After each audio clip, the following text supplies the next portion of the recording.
You are listening to a True North Eager Beaver Media Podcast.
The True North Eager Beaver podcasts are proudly brought to you by our founding sponsors, the Miss V Mysteries from Corvid Moon Publishing, your source for science fiction, fantasy, and cozy mysteries featuring a broad diversity of characters. CanadianTarot.com, your uniquely Canadian online eclectic tarot community and forum, and the Peppermaster, hot pepper sauces made from fresh farm ingredients to thrill your taste buds and expand your mind.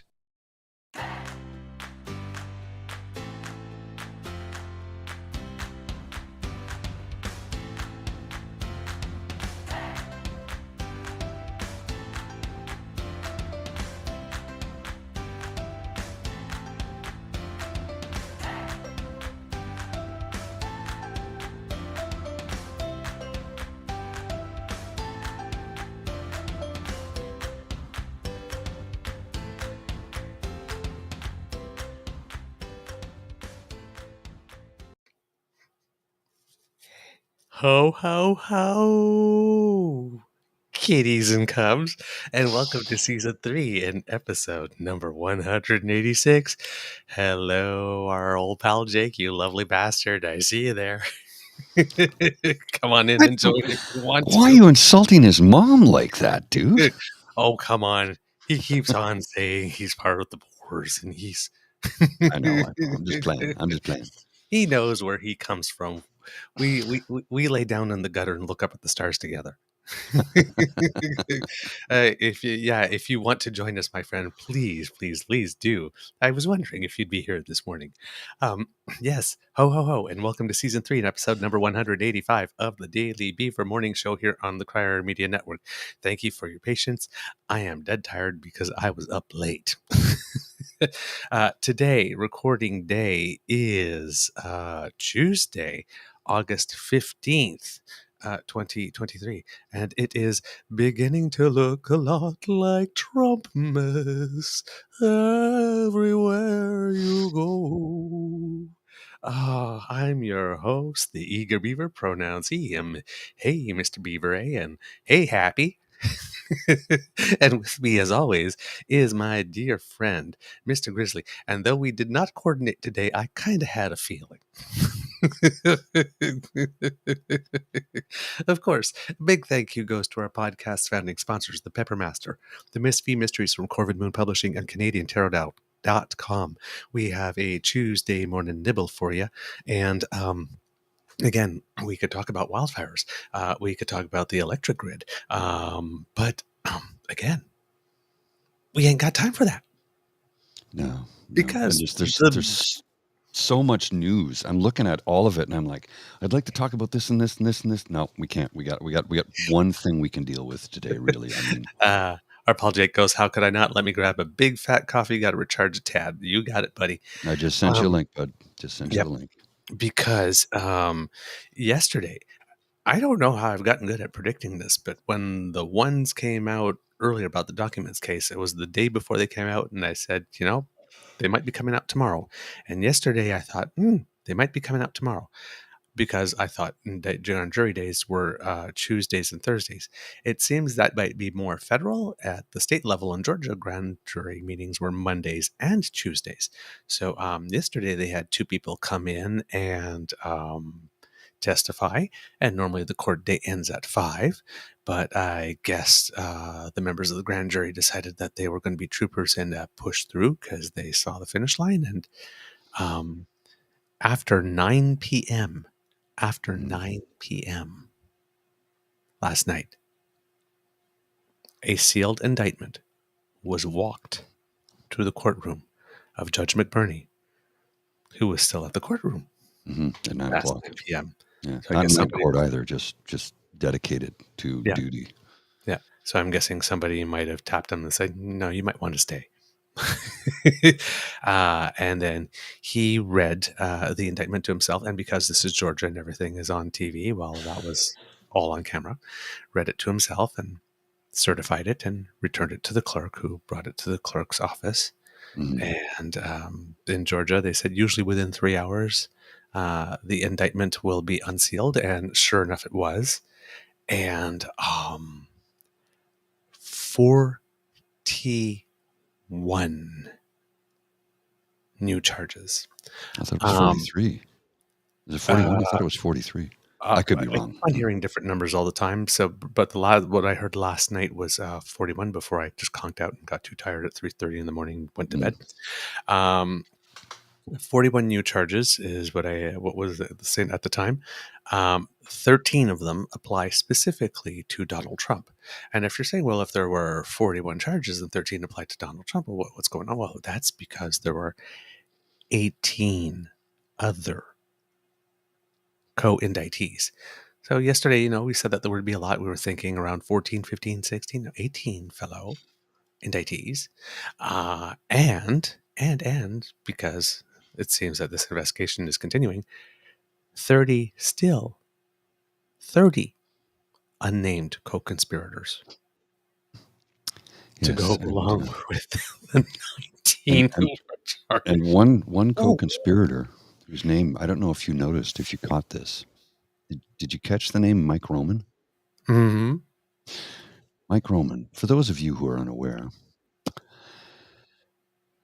So this was from February 19th, 2022. Anybody in Canadian politics remember the name Mike Roman? I was watching Maddow, and this guy has been subpoenaed by the January 6th committee in the U.S., which claims to have evidence that he directed the fake elector scheme, along with Giuliani, on behalf of Trump. The name rang a bell for me, and Google did the rest. He is the treasurer of Stephen Harper's IDU. He also Andrew Scheer, the CBC HQ lawyer, Arthur Hamilton, and oil company execs in 2019 to teach them how to discredit environmental groups. He also worked directly for the Koch brothers at one time. He's a Roger Stone clone. I point out this tidbit to remind everyone of the dirty tricksters that the CPC surrounds itself with. Dang. It's amazing how he's not popping up, eh? Yeah. Paul Alexander, and the vaccine not vaccine, just completely denial guy, and now this guy. Yeah, Mike Roman works for the Conservatives in Canada and for all of Stephen Harper's IDU members. He also works for Russia and all the GOP and Tories who belong to the transnational far-right criminal organization called Atlas Network. I'm reading somebody's tweet. These aren't my words. So, yeah, the ties that bind. Indeed. So, yeah, 30 co-conspirators. It was you hear 98 page 97. I'm guessing that's 98 with the cover page. 97-page indictment. Each of the 19 are charged with at least one count of racketeering because they're all involved in the same racket. They all have until noon on August 25th to voluntarily surrender. Of those charges, 13 are counts for Trump, including one of racketeering, count 1, count 5, solicitation of violation of oath by a public officer, counts 11, 13, 15, 17, and 19, which are conspiracy counts, count 28, which is a solicitation of violation of oath, count 29, making false statements, count 38, solicitation of violation of oath, several times, count 39, false statements, and count 27, filing false documents. We started a pool last time. Will he hit 100? Well, let's add it. total. After one indictment, two indictments, three indictments, now four freaking indictments. I love to count. We are at 91. So if you picked indictment number 4 around mid-August or before September 1st, sorry, I didn't quite win the prize. But hey, probably more to come. Oh, yeah. Especially with those 30 unindicted co-conspirators. And then in that other case with the 6 unindicted co-conspirators. And then, there's still what he did with his inauguration campaign. And apparently there's another court case going on, something with having to do with ACN video cameras, which is a company that produced video cameras that you could talk to somebody else to, but only if they only had another ACN video camera. And he brought these people onto his Trump Apprentice show and said, hey, this is a great product. And then started doing some videos going, hey, if you want to get in on selling these things, I know a lot of people that got really rich doing this. And turns out it was a pyramid scheme. And turns out that people sunk hundreds of thousands in it and lost a lot of money. And turns out that instead of suing ACN, they're suing the guy who did the promotions. Which is Trump. Because we wouldn't have sunk all that money if Trump hadn't told us for sure that we could get rich for it. So that's another court case he's got going in the back. So he's got tons of them. But in terms of, I guess, felony, big felony charges, not necessarily in civil court, we're at 91 and counting. Of course, he denies any wrongdoing in the case and says that everything is politically motivated. Oh, of course. Well, hey, let's bring Jake in if he's here. Your old pal Jake is here, and we're going to bring him in. Hey. Yeah. Ho. Oh, the aviators. We got the aviators. Oh, damn. In honor of Dark Brandon, who had nothing to do with this. In fact, who nothing at all. Who took every effort to put the most keystone cops in charge of the investigation as he could have. that song where they're like dreaming of Whiskey Mountain, where the cops have wooden legs. In any other era, I wish a president had listened to that song. Yeah. Oh, yeah. The short version of this indictment is that they are finally treating, as you guys were, I think, saying it perfectly, they're finally treating Donald Trump like we've been saying, the leader of a criminal organization. Yep. Yes. Ooh. I mean, it is who's next? Who's next to fall? I was, here's the thing. Truly, yes. I was talking with your audience about that. I free speculation. I wonder if it's possible that if Mark Meadows not pleaded, but talked, basically, if he still has to be indicted in order to plead guilty and just throw himself at the mercy of the court.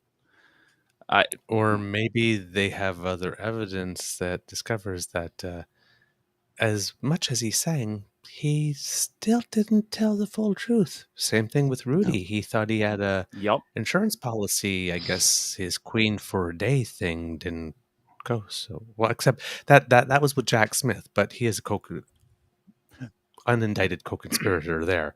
I mean, his name hasn't been revealed publicly, but I think we all know he's conspirator number one. Well, I mean, how many of them figured that, oh, don't worry, Trump will take care of me? It's like, dude, he's never looked out for anyone but himself in his entire miserable existence. Yes. And they overestimate his intelligence. I'm sure they thought if I go down, Trump knows that he'll go down too. No, he doesn't. No. He's a narcissist. He thinks he's untouchable. The only reason... go ahead. He thinks that like one of Clarence Thomas's buddies will come in and save him with a couple of billion. Yeah. Yes. Even the Federalist Society is starting to move away from him after all he's done for them. Trump is learning the real GOP scam here. It's the real horror of it for him is realizing that they do not care about him every bit as much as he doesn't care about them. He's gonna be surprised that wait a minute, they used me? Yeah. Wait a minute, that's not how it happens. Mhm. Was it just about the bills? Did I mean nothing to you? Yeah. Was it all about abortion? Tell me the truth. What's she like in bed? What kind of tax better than breaks me, are the isn't she? Democrats giving you?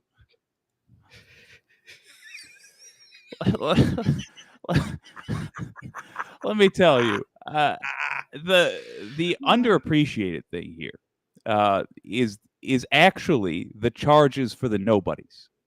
Mhm. Yep. There's a lot of names on that indictment that only people in Georgia will recognize. Yes. That is actually, in my opinion, a fantastic development, because if they're working their way up from the bottom, I wouldn't want to see them stop right next to the top. You couldn't build a case with a guy saying what he was doing on national television. No, they shouldn't need that much. But more importantly, with all these state level things, the national level attorney general isn't going to be interested in getting those heads on his wall. But the reality is this was not done without a network of accomplices. Mhm. And for a long time, as I'm sure you guys have suspected, this political party in the United States has essentially been operating as a criminal enterprise. Oh, yes. Yeah. We have a similar one. Yeah, here in Ontario. We have a similar one. Our Conservative Party, after it changed its name from Progressive Conservative to Conservative Party back in 2006, ran an election where they created this little thing called an in and out scheme, where they took money. Each electoral district is only supposed to spend a certain amount, and they took some money and then first transferred money into an account and then out of an account. So they transferred money into those accounts and then said, now you need to give money to the national party so that we can do something. So the money went back out. Yeah. Yes, which allowed them to spend too much. And then they fought that in court. And then before they won a whole other election, they delayed that. And then there was another election. So here in Canada, we weren't allowed to know before we voted for them the second time what they did, whether or not they had completely done this. And it was going to happen again that we weren't going to know before the third time, until suddenly, after all those years of saying, no, we never did anything, they just suddenly pleaded guilty in order to save 4 of their operatives and 2 of the senators from landing their asses in jail. And then, even though they pleaded guilty in court, because they filed all those false statements, and in Canada, if you get 5% of the vote in your writing, you get a certain percent of the money your election expenses returned. They tried to keep all that money that they fraudulently, for about another year, about $1 million, until they were told, no, you have to give that back too. So that's how they won. Cheating, quote, basically. Yeah, their first election. So this party has corruption in its DNA. No qualifier These necessary. are organized crime rings. Yeah. That's just cheating. And I first heard about this. Actually, this was one of the first things I heard you guys talk about. And it scares the hell out of me because it has all the symptoms that I'm familiar with seeing. I'll tell you, they can't, if they are allowed to get away with this, as they have done, essentially using politics for money laundering, the next thing's coming. And it gets worse until it's dealt with. Oh, and boy, better sooner than later, let me tell you. Good God. Well, absolutely. Let me put something on the screen for you here that ties into all of that, and will send shivers down your spine when you read this headline. I'll put it on the screen, then I'll read it out for the audio version only. But it's like, oh my goodness gracious, this headline. Christianity Today editor: evangelicals call Jesus liberal and weak. A former evangelical leader is sounding the alarm about the direction his religion is headed in. Here's why I say that all ties in. Who do you think Stephen Harper is attached to? Oh, PBCC, which is an evangelical right-wing Christian movement. Who do you think the IDU is connected to? Who are Trump's biggest supporters? The very same. Right. And I wonder if that movement, with knowing almost nothing else about them, I wonder if that movement is connected to something called Seven Mountains Adventists. Yeah, I know who they are. They're. I'm annoyed that I do is that we have to. We have. So if I understand this correctly, the people who are against cancel culture are canceling Jesus because he's too weak and liberal, and I guess they're looking for his replacement. And they're still calling themselves Christians. Yeah. That in particular is a weird one, right? Let's take this Christ thing out of Christianity, but still keep the name. Yeah. Which is what the conservatives did. We're going to eliminate everything Christ did that was, any teachings, whether you're religious or not, any teachings you ever read about Jesus were all he was basically a socialist, right? Yes. Yeah, flipping over the coin changer tables. Yeah. Yes. He is a rage. Let me just say this. I 100% agree with their interpretation of Jesus. How about that? Yeah. Yeah. I just wish they would say they acknowledge that they don't worship his teachings, and we're good. Clearly. Exactly. Jeez. So while Trump is probably less ironically listening to the song Only in America by Brooks and Dunn. All right. That got me.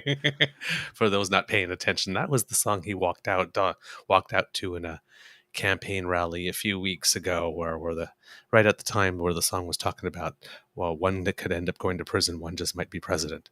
Can I just say, meanwhile, we're walking out to Only in America.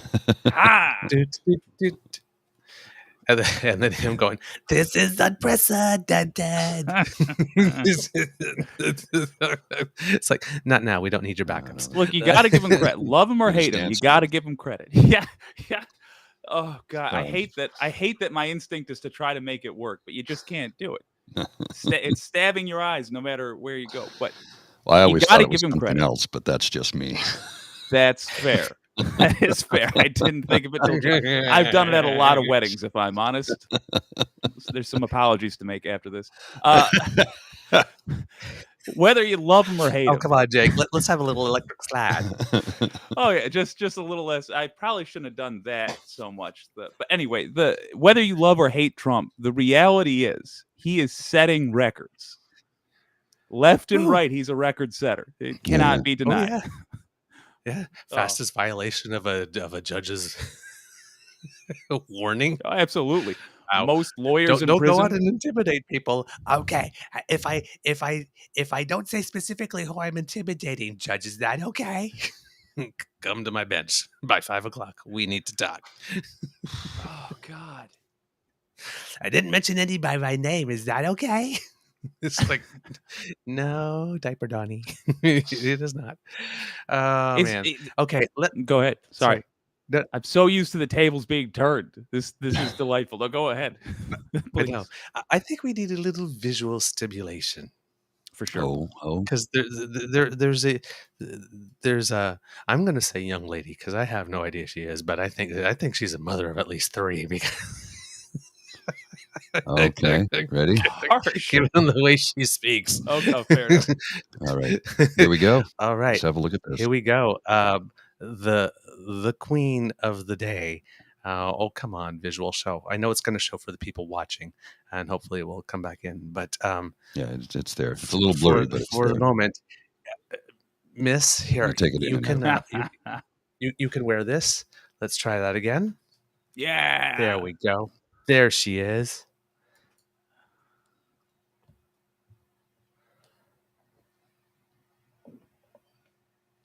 Thank you for joining us. I'm here with the prosecutors and investigators who have worked diligently on the investigation of criminal attempts to interfere in the administration of Georgia's 2020 presidential election. Someone added a beat in post. Today, based on information developed by that investigation, a Fulton County grand jury returned a true bill of indictment, charging 19 individuals with violations of Georgia law arising from a criminal conspiracy Criminal to conspiracy. overturn the results of the 2020 presidential election in this state. To overturn the results, y'all. The indictment includes Ooh. 41 felony counts and is 97 pages long. 97. Read 'em pages. all. Please remember that everyone charged in this bill of indictment is presumed innocent. Specifically, the indictment brings felony charges against Donald John Trump, Rudolph William Louis Giuliani, Name them all. John Charles Eastman, Music to my ears. They got John. Mark Wendell Meadows, Woo. John Cheeseborough, Mm-mm. Jeffrey Oh. Clark, Jenna Lynn Ellis, Ooh. Ray Stallings Smith III, The third. And yet they Robert wouldn't disbar her. Chile, No. Michael A. Roman, David James Schaefer, Sean Micah Tresher Steele, Mm. Stephen Cliffgard Lee, Harrison William Prescott Floyd, I don't know who that is, Travion but I hate him. Cooper, Sydney Catherine Powell, Oh. Kathleen Austin Latham, Scott Folding chair. Graham Hall, Mm. and Misty Hampton, also AKA known as Misty Hayes. Hmm. Every individual charged in the indictment is charged with one count of violating Georgia's Racketeer Influenced and Corrupt Organizations Act Mm. through participation in a criminal enterprise in Fulton County, Georgia, and elsewhere to accomplish the illegal goal of allowing Donald J. Trump to seize the presidential term of office beginning on January 20th, 21. Boom. How'd you like that? How does that sound? If I That had sounds wonderful. if I had just a little more courage to replace this entire thing behind me, what I flirted with doing for just a moment was spraying that coffee in the air like Triple H and give it a full-throated woo. That was a brutal legal beating. Though she wound up with the book and overhand threw it at him. Mhm. Oh, yeah. Now, this is what everybody expected Jack Smith to be doing in his first one, and he zigged when everybody thought he would zag. True. So people are getting a lot of satisfaction out of this one. And as Tavi G pointed out, he says here and elsewhere, because these are rico suave charges. We have entirely different glasses for that. Do go on. Yes. Got glasses for all occasions. Because it's that, she has reach outside of her county and yes. outside of her state. Oh yes. And there are what, 6 other states Yeah, where this kind of thing happened? Oh yes, indeed. So this would give her the ability to, in theory, if I understand correctly, and I may not, it would give her the ability to charge for things done in all those states that violate Georgia law. Again, I stress you guys are getting morning Jake. It's not the same as evening Jake. A little less polish, less double checking. But nonetheless, that's not, in my opinion, what's really important about this. What's really important in terms of the cascading consequences is that she set a template for going after these folks, and she has made it clear they cannot just use Donald Trump as a tulpa for all the evil things they wanted to do. They can't just say the billionaire made me do it, and that's super important. That's I mean, if she had just gone after the folks, the fellas from DC, then all the other attorney generals would have to explain to their judges why they think it was a more robust case. Now they really just have to be like, remember Georgia? Same thing. Here you go. So I don't think she's going to me, it sounds overambitious that she might try to investigate this on behalf of everyone. I would be shocked if she was not in contact with these other attorney generals, who I will point out are all Democrats, given the scenario, because he was trying to overturn yada yada. I'd be shocked if she was not talking to them. And I would also be shocked if we didn't have, say, Arizona charges rolling out shortly. Already got Michigan. Oh, yeah. They got Michigan. Oh, yes. Dana. The reason that Dana. I love her dearly, Dana Nessel is I want to be her when I grow up. But one clarifying thing about Michigan, that was not as big a deal because she did not charge Trump. I was very concerned by that. I still can't explain why she didn't. It was a judgment call, is all I can say. But hand to God, if I had to pick between the state folks getting charged and Trump getting charged in this, I would pick the state folks. It's that important. But nothing on earth was better than finding out, because Trump is recorded. It's almost impossible not to. Nothing on earth was better than finding out that they're like, this giant group, these 19 people, man, that really does haunt the U.S. quite a bit. But these 19, let's call them people who are not too keen on democracy. They had a boss. His name was Trump. They all did a crime that they planned together. That is why this is a Rico Suave case, Your Honor. And in a Rico Suave case, you personally do not have to have done all the things, because you are fully responsible for everything any other member of the conspiracy has done in furtherance of the crime as well. That's it exactly. And as it should be. As it should be. Well, because everybody's working together, rowing in the same direction towards common goal. Go team. Yes. I wish I could remember who I'm stealing this from. I think I'm stealing this from Bo of the Fifth Column. But the Go team got me. I'll admit that. But USA, USA. I'm imagining a bunch of white hands. Oh, yes. What do you think about my new fashion, guys? What do you think about this, eh? Does that look Looking good? fine as hell. Little orange jumpsuit for you? Orange is the new orange. It's about to be very popular with former world leaders. A solid percentage of them are going to be wearing that. Between Trump and Bolsonaro, oh, yeah. Nice. One Bolsonaro and a Trump in a pear tree. It's like an assembly line. Everybody assembles a different part of the crime and puts it together. You have to charge the boss as the Henry Ford of this. And you know what's the worst part is, I just heard on the news that Argentina is about to go that way. They just voted in primaries over this weekend. You had to get like 1.5% to get on the ballot. 27 candidates or something like that put their names on it. And then some far right-wing libertarian who speaks like Trump and loves Trump ended up winning the primary with 30% of the vote. And all of a sudden he's the front runner. And all of a sudden in Argentina, where inflation is about 115%, I've seen that value guy. of the Argentinian peso dropped 18% the next day. It's like the guy that this guy is modeling himself after has got really? Argentina? Really? Do you not have TV? And can we to stop off at immature real quick? Why is it these guys always got to have crazy hair?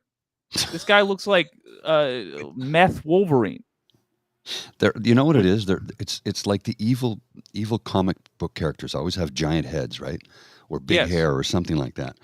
All of these right-wing populist nut bars, as far as I'm concerned, and sorry if somebody's offended by that, but they all have the worst hair possible. Like the worst. It's genuinely strange. It's bizarre, right? Let's get a... I don't know if like even DeSantis, it always looks greasy. Oh yeah. Which makes no sense to me. He's filthy rich. He lives in a mansion. But he literally looks like Trump, but with dark hair. He's got the same block head. I think he's got a little Liberace going on There we go. actually. Yeah, little Liberace. Yeah. There we go. The thing disappeared, Mr. Grizzly. Yeah, I That took was, it down. Okay, that's good. Okay, yeah, I'll put it back up there. Yeah, Walmart. I mean, literally the same Wolverine. blockhead, the same. I bet you there's not a picture of him without his mouth open either. If Wolverine could regenerate from everything except heavy use of methamphetamines, then there he is for sure. Yeesh. So that's Javier Milei. Oh, That was his God. name. So yeah. So I really unless like Argentinians started tuning into US TV and see where this road leads. truly may that at least be an upside for this. Just look at how gross it is. Set aside how dangerous it is for a second. I can't express to you how often I've discussed the genitals of a former president, more so than when the entire scandal was about sexual proclivities. I know those so were much. the days. Those were the beautiful days. We were just talking about affairs and what have you. I'm sitting here counting fingers, looking up New York sex assault laws. It's gross. It's a gross time to be interested in the news. It's really weird that in 2023 we are remembering fondly the days when all we were talking about him was raw dogging a porn star behind his wife's back. Yeah, those think good when she old was wholesome days. The good old holes. Those were the days, my friends. We thought they'd never end. The days of innocence. We thought that the worst thing that Trump could do is raw dog a porn star while his pregnant wife's at home. Oh, how wrong we were. How sweet we were, sweet summer children. We had no idea. God. What is truly here, folks? Guys, what do you think? I mean, at some point, we're going to have a conversation, like with other people that supported this. And I don't know how it's going to be anything other than incredibly awkward. I've tried to have it already, and it's just like, and we won't be able to say we told you so. No, because that conversation never goes well. Well, and we tried.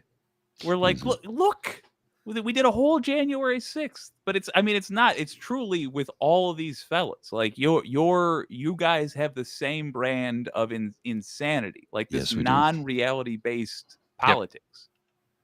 And I promise you, I don't know thing one about dime store Hugh Jackman, but I do know it wasn't as good as Costco Wolverine. I can admit that. But I promise you his politics are going to be the same. It's pretending something's happening that's not, so he can handle things that are happening poorly. And I just don't understand how that keeps getting sold. I don't get it. See, the thing that I wonder, and it was the same thing, but I learned my lesson with Bush too. Because we saw you guys do 8 years with Bush too. We saw the disaster that was, and we laughed, and we smiled smugly because nobody does smug better than a Canadian. It was well deserved. We did that, I guess, and then we went and gave ourselves not 8 but nearly 10 years of Harper, who basically beta tested pretty much everything Trump did. It's like how stupid are we? Obviously, very. We saw it, we laughed, we thought ourselves superior, and then we said, "Let's get ourselves a slice of this, and let's make it last longer."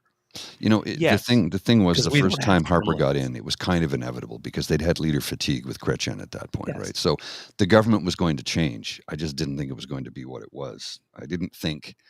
I mean, I think what summed up that administration, if you will, was with "I'm entitled to my entitlements," which is the worst thing a politician ever could have said.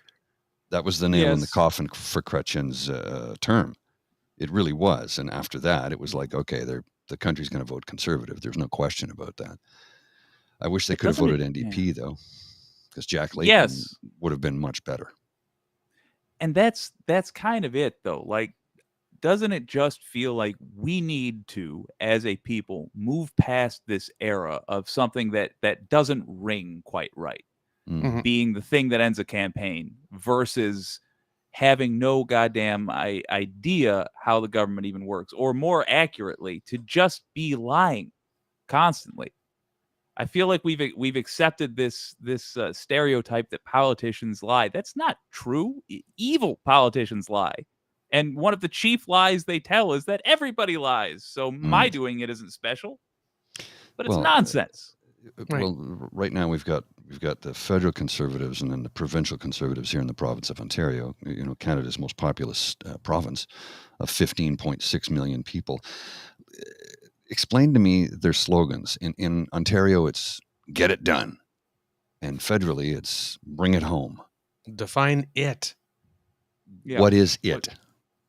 Define it. It's like watching that South Park episode. Today, something really new. It. What is it? Oh, you're gonna see. It's something. Something. It is something. We love it. So it's for sure a noun. Isn't there a series of films called It? If that's what it is, I want no part of it. Thank you very much. Hey, listen, come on down. We got 50% off it. We all float. All right now. I would very much. We're full of it. That's right. If I was a voter and I saw that sign, I would think, number one, my politician, the politician that put this out, does not have a plan they're comfortable sharing with me. And number two, they think I'm dumb enough that the collection of words that they flicked at that sign, like throwing spaghetti on a wall, that collection of words they thought would be enough to assure me that they're up to something I'd like. And what is infuriating to me is they are correct. They are. I mean, that is enough for some people. They see a phrase, they think it probably hints at a policy. I don't need to know what the policy is. I'm just going to keep agreeing that the Jews are the cause of all of our woes. Like, I truly, desperately want to understand this, and I don't. Like, I beg you for insight if you have any, or let's just weep together. Part of me wants to understand it, and then part of me just turns around and says, just look at gangs and cults, man. It's the same damn thing. You're feeling disconnected. We'll give you a family. We'll tell you that you're young and beautiful and smart and talented and all that stuff. And, just write a check and get the name right. Yeah. It's just contribute to my future legal defense fund, because we all know there's going to be one, right? Either as the cult leader or the politician. I don't. As long as you agree to some basic things, it's fine. All right, we accept you, we love you. That's obviously a healthy thing. I don't know why people keep calling this a cult. Just follow simple rules. Cut off your nuts. Let me have sex with your wife. Give me all of your money, and then we're going to space for sure. 100%. This time, the comment's taking us up. Where I don't like. I just glorious land of waiting for. Yeah. Oh yeah. Oh, if Trump thought for a moment that he could get away with saying the 72 virgins promise, he would try it. He wouldn't even ask for that, to break him out. He would do it if he thought that somebody could give their life to the cause of getting him some extra candy in the prison commissary. Yep. He would ask people to. Oh, he'd sell it if he was in jail and knew he wasn't getting out. He would sell his grandmother into slavery for extra pudding.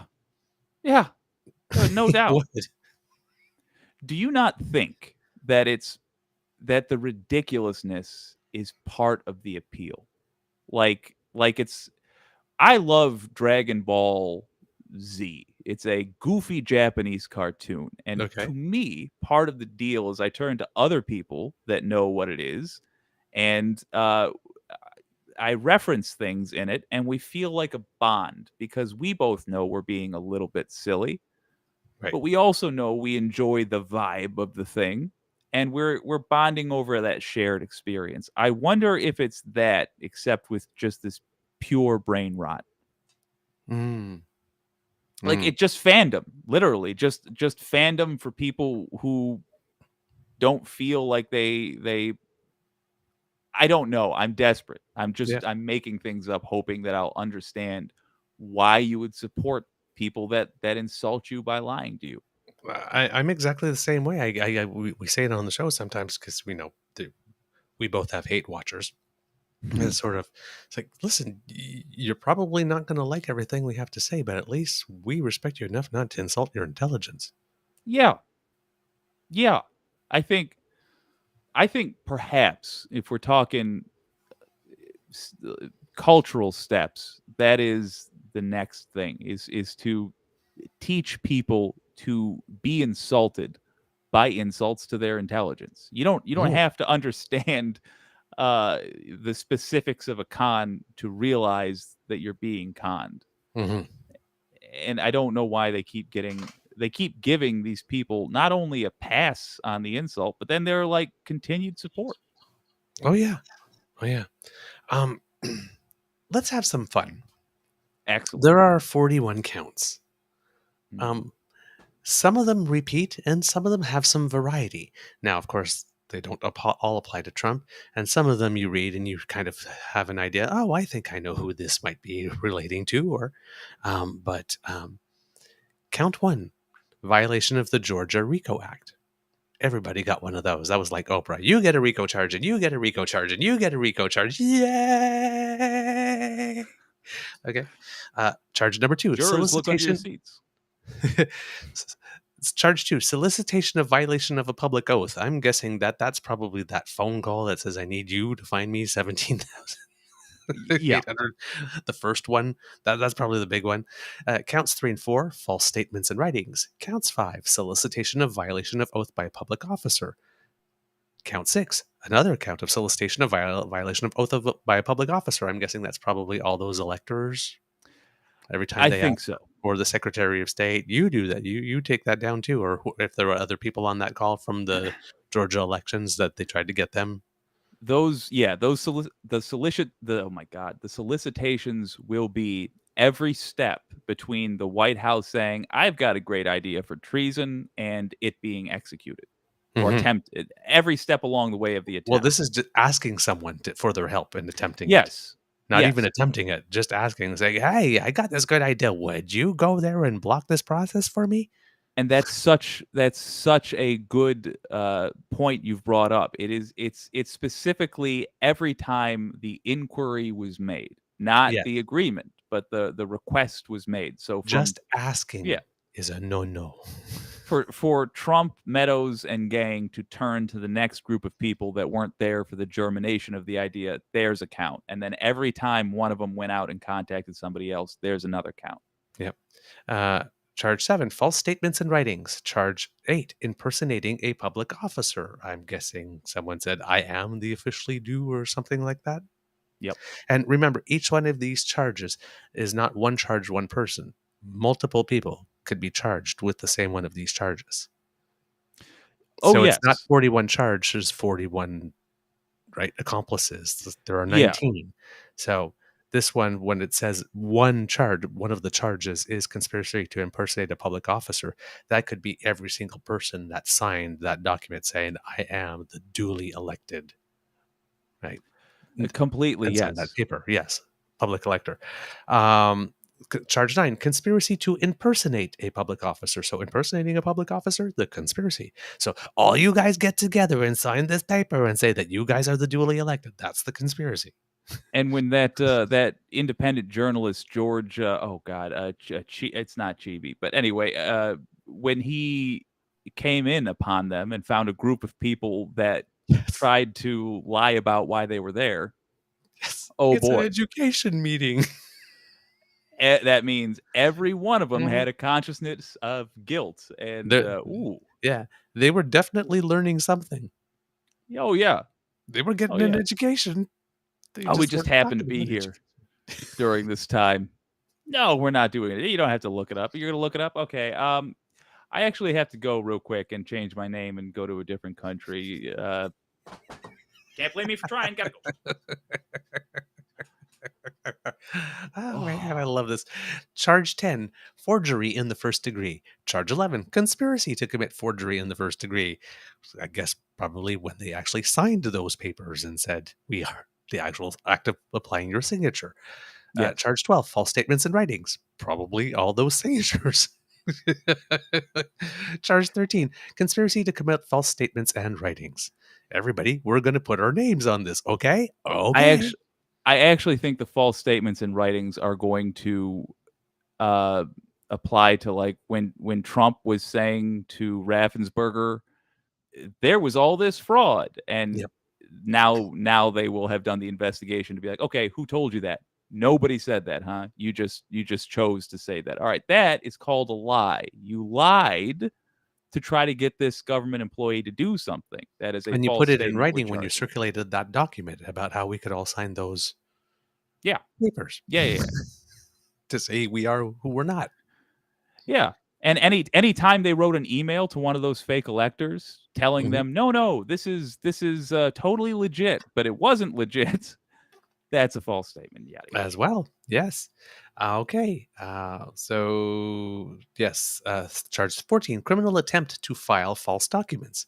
So when they mailed those Yes. things and said, we are the duly elected. Wild. Oh, man. Charge 16, forgery in the first degree. Charge 17, another count of conspiracy to commit forgery in the first degree. 18, another count of false statements and writings. 19, another conspiracy to commit false statements and writings. Count 20, criminal attempt to commit influencing witnesses. As above the fifth column says, that one should be interesting. Charge 21, another criminal attempt to commit influencing witnesses. Charge 22, criminal attempts to commit false statements and writing. Charge 23, solicitation of violation of oath by public officer. Charges 24 and 25, false statements and writings, as well as 26. Charge 27, filing false documents. Charge 28, solicitation of violation of oath by public officer. Charge 29, more false statements and writings. There's a lot of fibbing going on. Charge 30, conspiracy to commit solicitation of false statements and writings. So conspiracy to get somebody, to ask somebody to make false statements and writings. That would be cool. Charge 31, influencing witnesses. And just a reminder that in Georgia, influencing witnesses is a determining factor in pretrial release. And since these are all charges that have 5 years minimum, 20 years max. And can we hang out there for a moment? Donald Trump has already called out witnesses by name. Mm-hmm. And he has acknowledged in the posts that they were witnesses. And he said that he literally said they should not testify. This is after a DC judge, Tanya Chutkan, specifically told him not to do that. That was a condition of his pretrial release. Boy. So like a child again. Okay, so Judge Chutkan, so if I start insulting DA Fani Willis out on the state case in Georgia, that's okay, right?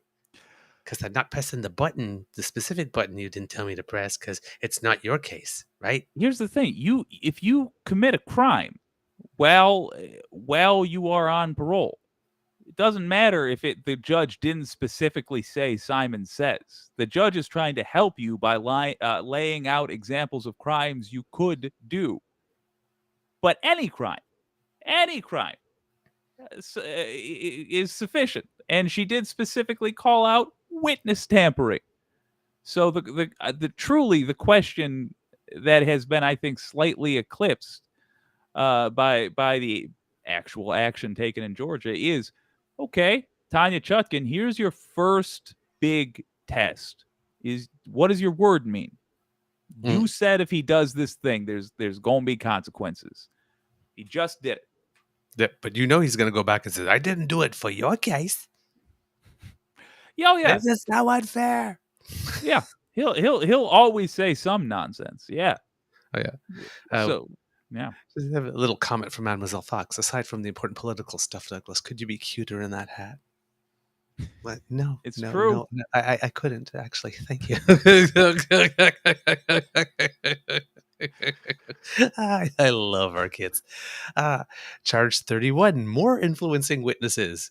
Charge 32, conspiracy to commit election fraud. Charge 33, conspiracy to commit election fraud. And now here's where things get interesting. Charge 34, conspiracy to commit computer theft. Charge 35, conspiracy to commit computer trespass. Charge 36, conspiracy to commit computer invasion of privacy. That's when they took all those voting machines, shades of Watergate. There actually was a break-in. They took the voting machines from some counties all the way to Coffee County, where Trump won, like with 70% of the vote, and then opened up all the machines and scanned everything. And to get them, they lied. They lied to government officials, leaving a blazing trail the entire way. Paperwork, emails, photos from the press, waving like idiots to the press. Blazing trail, very easy to track. Charge 37, conspiracy to defraud the state. Charge 38, solicitation of violation of oath by a public officer. Charge 39, false statements in writings. Charge 40, false statements in writing. And charge 41, perjury, which does not, for some reason, apply to Trump. He wasn't charged with that one yet, probably because he hasn't testified yet or hasn't been in court open long to open his mouth enough to commit it. Although when he does say not guilty, I guess technically that's perjury. I'm not sure. Anyway. Look, man, they had 2 grand juries so far look into this. A lot of times to be under oath. Mark Meadows is named in this thing, but Mark Meadows has been real silent. Mm-hmm. I think we might have a sense of who got the perjury hit there. Or wait, no, who actually, they say it right there. Who did get the perjury hit? I just had this open. Anyway, it wouldn't surprise me to find out that's the lawyers lied. These are not very smart people. No. They're really not that smart. No.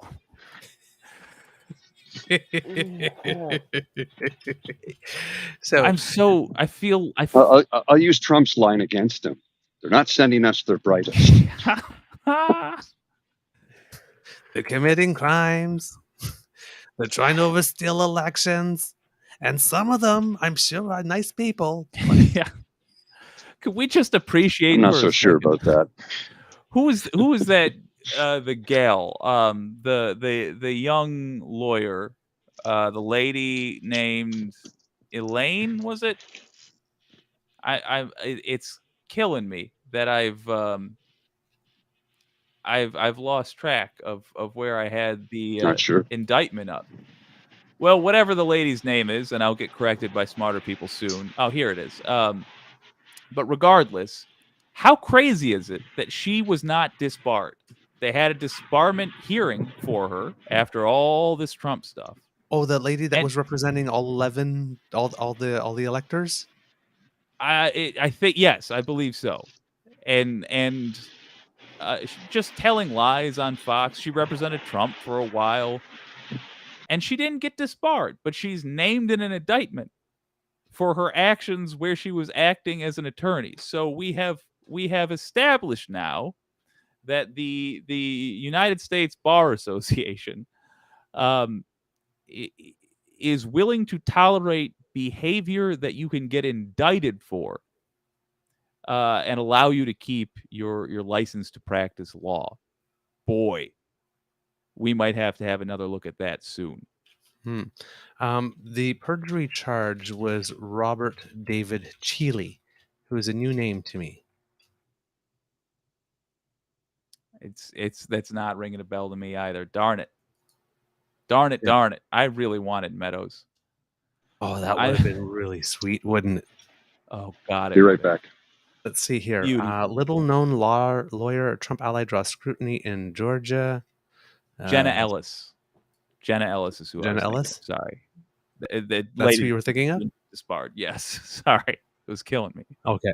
Yes. I cannot find any information for him. Should be pretty easy to find out who he is. Robert David Cheeley. Let me There's pass a New you York. something. This is the best. I'll maybe I can't drop it in your chat. Well, it's called insurrectionindex.org. And there are so many damn traitors in this country that there's now an entire website dedicated to tracking them. You said Robert Chile? Chile, yeah. Cheeley. Eley. Oh, I actually do know this fella, and I'm disappointed that he's not listed. It says here in the New York Times, after Mr. Giuliani's testimony, a like-minded Georgia lawyer named Robert Chile presented video clips of election workers handing ballots at the State Farm Arena in downtown Atlanta. Mr. Chile spent 15 minutes laying out specious assertions that the workers were double and triple counting votes, saying their actions should, quote, shock the conscience of every red-blooded Georgian, and likening what he said had happened to the 1941 attack on Pearl Harbor. So this is all the Ruby Freeman, Shea Moss stuff. Yeah. Lying about them. Yeah.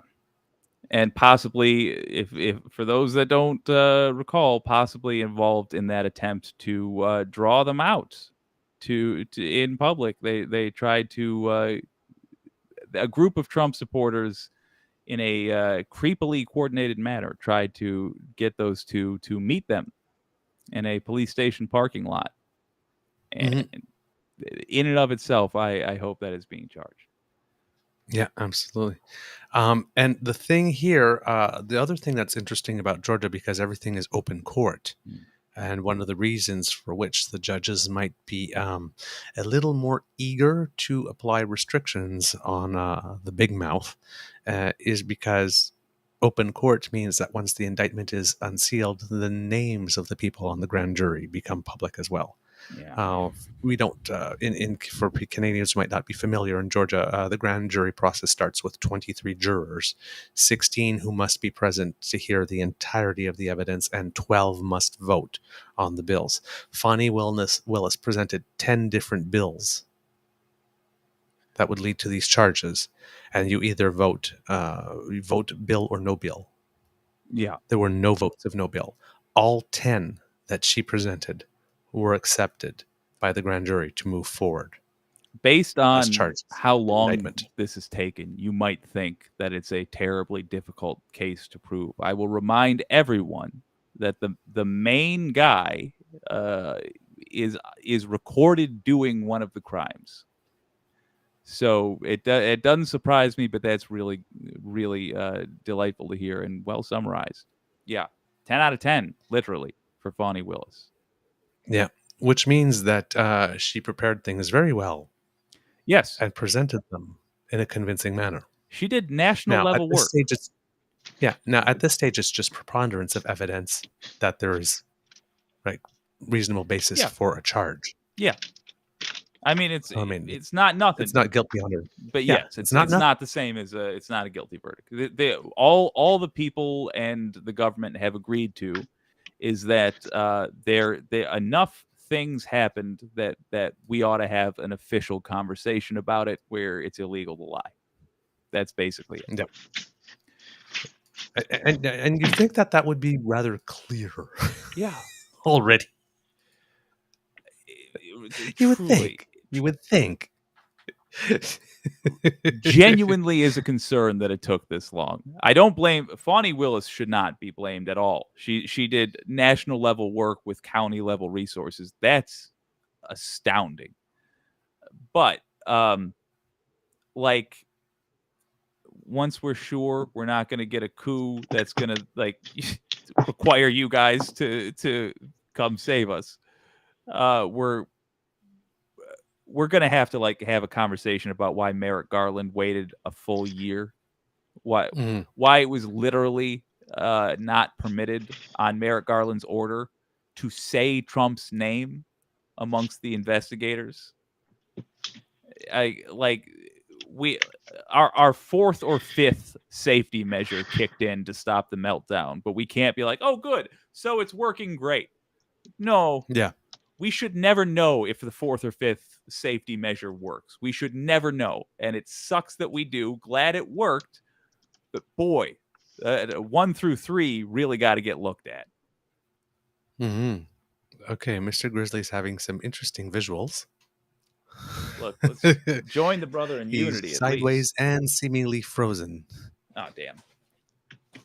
There, how's that? Does that work better? It's good. Yeah, It's good. Better? I Yep. I don't know what's going on. I'm just trying to do this off my phone. So It's Yeah. pissing me off that you have a smoother show when you're running it off your phone than I do with all of my powers available to me. It's a humbling experience.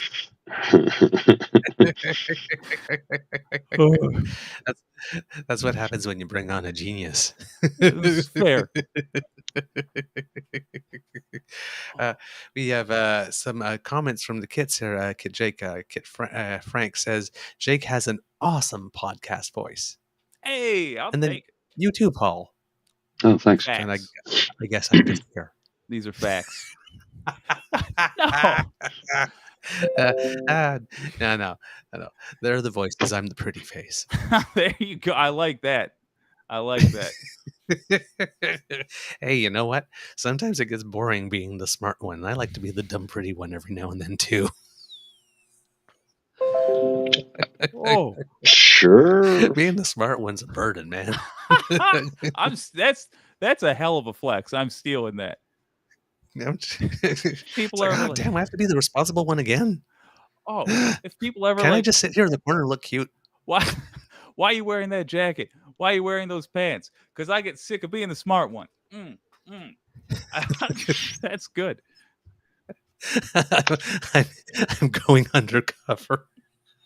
Yeah, I'm going undercover. Everybody play dumb, try to blend in. I'm going undercover as hot.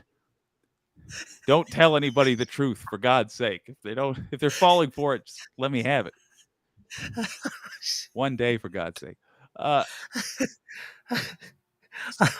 Oh man! Amidst- Oh man! Amidst all of Um, this, I'm also quasi babysitting my nephew. He's staying with me, and I'm Hello, not. nephew. Yeah, and my entire life, my poor sister, who is younger than me, despite our respective behaviors, I've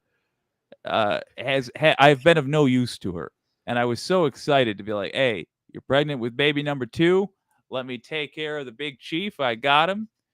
And then Trump went ahead and got himself indicted again, and I was like, "I'm real sorry. Here's your baby back. Love you, sis." Next time, when she's pregnant with child number 3, I'll for sure be a half useful brother.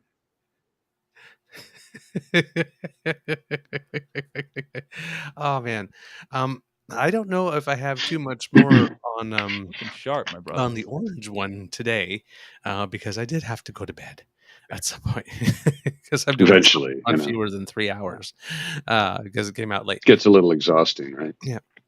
But I had a couple of other things I wanted to run by you since you were here, Jake. Oh, hit me. Yes, from BNN Bloomberg. A state judge ruled Monday that Montana's oil and gas policies are infringing on young people's constitutional rights to a safe environment, handing a big win to youth climate plaintiffs that will likely reverberate across the legal landscape. An adjustment to the Montana Energy Policy Alert, or MEPA, which limits environmental factors that must be considered for project permitting, violates rights to a safe environment enshrined in Montana's constitution, according to Judge Kathy Seeley of the Lewis and Clark County District Court in Helena, Montana. Quote, I think this is the strongest decision on climate change ever issued by any court, according to Michael Gerard, director of Columbia Law School's Sabin Center for Climate Change Law. Montana is one of only 3 states that have an affirmative right to a healthy environment in their constitutions. That legal language was a cornerstone in the Held versus Montana youth case, which had young people testify directly about climate impacts upending their lives. Quote, putting a human face on this global problem worked well in this courtroom and may well be followed elsewhere, Gerard said in an email. This legal theory has been thrown out of federal court and courts in more than a dozen states, says a spokeswoman for Montana Attorney General Austin Knudsen, who says that the ruling's absurd and says that she will appeal the decision. It should have been here as well, but they found an ideological judge who bent over backward to allow the case to move forward and earn herself a spot in the next documentary. Of course, because nobody could possibly be making a decision just based on the evidence and the law, and everybody clearly wants to just be famous. And I can't stress enough that's like the whataboutism is insane. The I am rubber, you are glueness of conservatives are insane. For the record, there's two ways to look at it. If you're hoping that this means that the world's largest polluter will quit polluting, unfortunately, negative. If you're hoping that this decision will stand for any length of time that will make an impact, negative. It's simply going to get taken to the Supreme Court where it will be killed. But how quietly they are allowed to do that, and this is the way to understand, if you want to, what this insane hillbilly neighbor of yours will do next. How quietly they're allowed to kill this bill, which will be killed. But how quietly they're allowed to do it will change, number one, how brazenly they do it, because there's different ways they can take this thing down. They can eliminate some, yada, yada. And two, it will decide what else they try to get away with. And if you're looking at this the same way as international politics, as Bo would say, the card game where everybody's cheating, the opportunity here is less for the less for the legal decision and more for the opportunity to show how we feel about that legal decision. So number one, in the basics, it's good. Don't fall in love with it, because this cow is an eaten cow. But it's an opportunity above all else. And it's only an opportunity that will be of benefit to us if, God help us all, if for the first time in its history, America has learned a lesson about something. Now, it seems that there's a push in 15 other states to establish affirmative climate rights. And people are hoping that this ruling will help with that. Lefties, lawyers for the legal nonprofit Our Children's Trust spearheaded the case and lauded the sweeping Monday victory in Montana, saying, "Today, for the first time in U.S. history, a court ruled on the merits of a case that the government violated the constitutional rights of children through laws and actions that promote fossil fuels, ignore climate change, and disproportionately imperil young people." Yes. Do you remember when? I mean, of course you remember, but like, y'all remember when Grizz let that blockading trucker have what for? That attitude is the left is picking that up, and first of all, that's the correct attitude, and second of all, every year lefties are refining that more and more and more into actual strategy that we can pursue long term, and it's good to see. It does also mean though that I mean, this is the first time I've actually seen an aggressive left, by which I mean actually pursuing goals and not just like whining from afar. So we're going to lose a hell of a lot before we start winning. But I mean, the good news is there's no choice. The cavalry's coming to join us, fellas. Unfortunately, it's going to be because they're running from, I just assume, a wall of fire. Whatever's next summer. Yep. Yeah, I hear you. For me, when you're talking about the left needs to be a little more aggressive, we showed a clip the other day of like two ladies that stopped at a Ron DeSantis stop in Iowa, like this, and they were wearing T-shirts called "Bitches Get Stuff Done," like this, and she got a megaphone, "Go back to Florida, go back to Florida," and then some man tries to step to her, "Get the fuck away from me," until the guy goes away, right? Like this, and it's just like, yeah. It's for me, my favorite saying of lately has been, whenever I see one of these stupid things on, one person on Twitter was like saying, we need to, that whole charter stuff, like we need to defund public schools and start putting that money into like schools that teaches religious-based education or don't teach evolution because we don't like that or something. And it's like, no, go away. Yeah. it's just, no, go away. Yeah. We're not having it. No. If there's you're nothing right, else. If you're right, act like it. I mean, if you genuinely believe you're morally in the right, if you've actually thought about these, act like it. For some reason, I've seen now multiple generations of folks that believe in these wild ideas, like just nobody should freeze to death in the street. But like, there's Crazy, there's eh? this, yeah, I know, and there's a built-in like apologetic nature to it. Like, when we're like, I'm just saying, if you'll just hear me out, like we have to bow and scrape to people who's pitching the opposite. What's the opposite? Let them freeze. Why are we the ones that are embarrassed to say, like, oh, I just want this human being to live?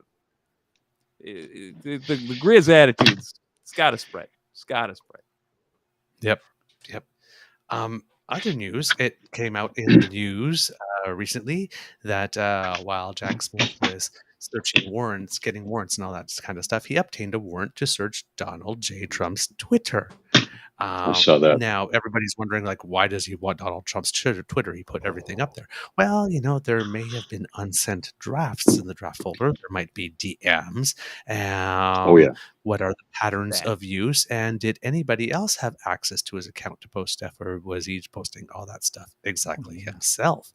What now, location? Twitter did not. Yes. Now, Twitter did not comply with the order right away. They were first charged a $350,000 fine for contempt, but eventually, 3 days after the imposed deadline, did give up the information. I believe that there was a fine that was like a certain amount one day, and then more the next day, and then more the next day until they complied. And it took about 3 days for Elon to say, "Cry uncle." Grizz, for every day you don't give me your fully grown beard, I'm going to fine you 1/100th of a cent. And I don't want to alarm you, but I'm actually going to raise the price every day by 1/100th of a cent until you agree to give me the entirety of your beard. And if you don't pay it, I will do nothing. Okay, that seems You are reasonable. being objectified. That's okay. Sorry. I don't mind. Hey, hey, I look, learned if it it helps from the the U.S. cause. government. That's how the U.S. government threatens a billionaire. Like, Well, right. You'll have to check with Bridget first because let me. I do not want to see that beard again. Yeah, there you go. That was fast. It worked. First of all, the I man think she can meant work that. either style. Second of all, to fully complete the impression, I forgot. What I should do is then write you a check compensating you for the 2/2 of a cent that I charge you over 20 years. Okay, I can accept. But then that. remember, there's the currency exchange, right? So we still end up winning. Yeah. So that's like $100 win. Canadian, right? Oh. Yay me! He thinks that that's a bad deal, Mr. Grizzly. Little does he know we have the exchange rate. Look, hey, I'm going into court later for a traffic ticket. Would you mind, real quick, picking the judges who are going to decide how my traffic ticket goes? Well, we're at it. I'm sorry, we're quite corrupt. Oh man. Actually, I did have a couple of other things about the guy because now, if you think that Fonnie Willis is like some junior person, who's like sort of new at this. I got to jump for a second. I'll be right back. Okay. Apologies. You're Work. sort of new at this. Yep. Sort of new at this and all that kind of stuff. This is her 11th RICO case she's bringing since she's become a DA. So she knows what she's doing. Yeah. And even though Trump is only charged with 13 of the 41 accounts, his name appears in the indictment 193 times. Bang. Are you kidding me? Now, oh no, I'm not kidding you. And where it comes to Judge Tanya Chutkan, that's the DC case. He had his first courtroom session with her because before he had only seen the magistrate. Yes. Before, because it's a big courthouse and there's a lot of stuff going on. And they were discussing a motion where, for setting the date and all that kind of stuff, whereas judges are going, well, this trial is going to interfere with our client's campaign. And, because the part they didn't say, of course, because our client is a one-man crime spree. Yeah. He has so many court cases. There's absolutely nothing on the election calendar that won't conflict with any court case. To which Judge Tanya Chutkin basically said something like, the fact that he is running a political campaign has to yield to the orderly administration of justice. And she actually referred to him running for president as his day job. Just like any other Yes. defendant. And she Yes. says that a lot, just like any other defendant. A lot she says that. Says, your day job cannot interfere. No. It's not that the administration of justice cannot interfere with your day job just because you're running for president. That's your day job. Your day job cannot interfere with the running of my court. So you make it Yes. work. It's so beautiful to hear. And I've heard that kind of slightly sassy attitude of a judge so often. And they're right, by the way, because it's usually somebody who's like, hey, I know that you've accused me of a serious crime, but I want to go on behaving as though I didn't do it, which was my plan this whole time. And yeah, they got to step up. But the judge has to step up and say, well, of course you can't do that. We need to. Okay. But the fact that Trump has not ever faced a consequence that I'm aware of.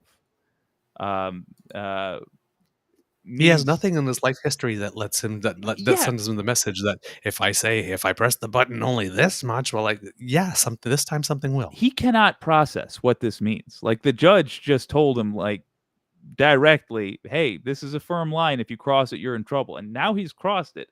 I truly don't think he has the development, the developmental history built up to process what's about to happen to him. And I just can't wait for the meltdown. I cannot wait for the meltdown. Me too. And I'm sending him apples. I'm telling him to jog, to keep his heart and arteries clean, because I need this man. I need this man to make it to the jail cell. Yes, me too. And then with regard to all those little things that he's been doing to threaten and intimidate, now apparently, right,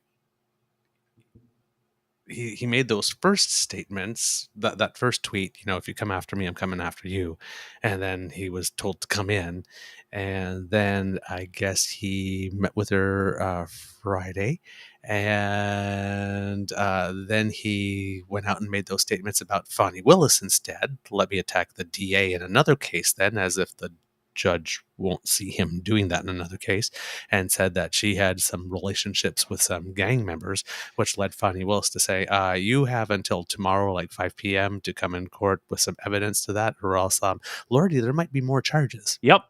I don't know where that one stands. Can I just real quick clarify that? Because that one pisses me off.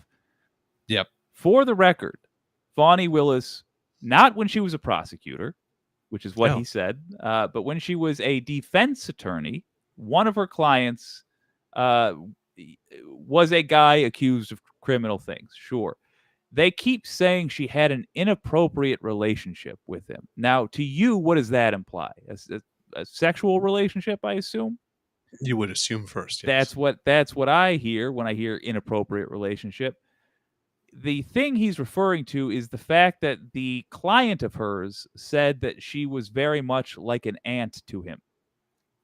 She was very much like a avuncular, and guided him, and was a moral point of reference for him.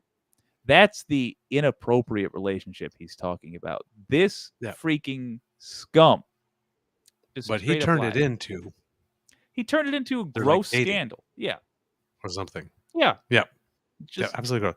So, Judge Tanya Chutkin, quote, I cautioned you and your clients to take special care in your public statements about this case. I will take whatever measures necessary to safeguard the integrity of these proceedings. Even arguably ambiguous statements from parties or their counsel, if they can be reasonably interpreted to intimidate witnesses or prejudice potential jurors, can threaten the process. And the closing line the swish, swish, bish, nothing but net line, because we all know that Trump's goal is to delay this as much as possible. Yep. The more a party makes inflammatory statements about this case, which could taint the jury pool, the greater the urgency will be that we proceed to trial quickly. There it is. Hit him. She's Hit him where it literally hurts. linked his big mouth to the speediness of the trial, the thing he cares about most. Genuine thing I'm wondering here is if his jackass strategy was before any dates are set, and therefore before any dates can be moved up, I'm going to say all the evil things I was planning on saying. I honestly don't know. It doesn't really matter. But it's just wild to me that we didn't even get to the part where she can move up his punishment. I can't fathom that this is going to go unaddressed or detain him more. Yeah, honestly, at this point, there is something to be said for just ripping the Band-Aid off and saying, like, this guy is obviously a danger, and by pretending that he is not, we are making the situation more dangerous. We need to show the world, the public, the seriousness of the situation by putting him in a jail cell. Easy way to make sure he doesn't reveal incriminating information about the case. Treat him like you would any other prisoner, any other accused, I should say. Treat him like you would anybody else accused of this stuff. Are they tampering with the case? Are they endangering people's lives? Are they doxing people? Are they making a mockery of the system? Well, gosh, maybe revoke that bail. We have Kit Tabby D going to retweets count because it seems that they certainly should. They do. Seems that his new technical thing is, I didn't tweet it. I just clipped a screen cap of something that somebody else tweeted and then tweeted or truthed it or whatever it is. Yeah, he's been doing that since Q. Yeah. Yeah. Again, too cute by half. But after she told him, your big mouth can make this trial go faster. I think he then went out and said, how about this? Is this okay?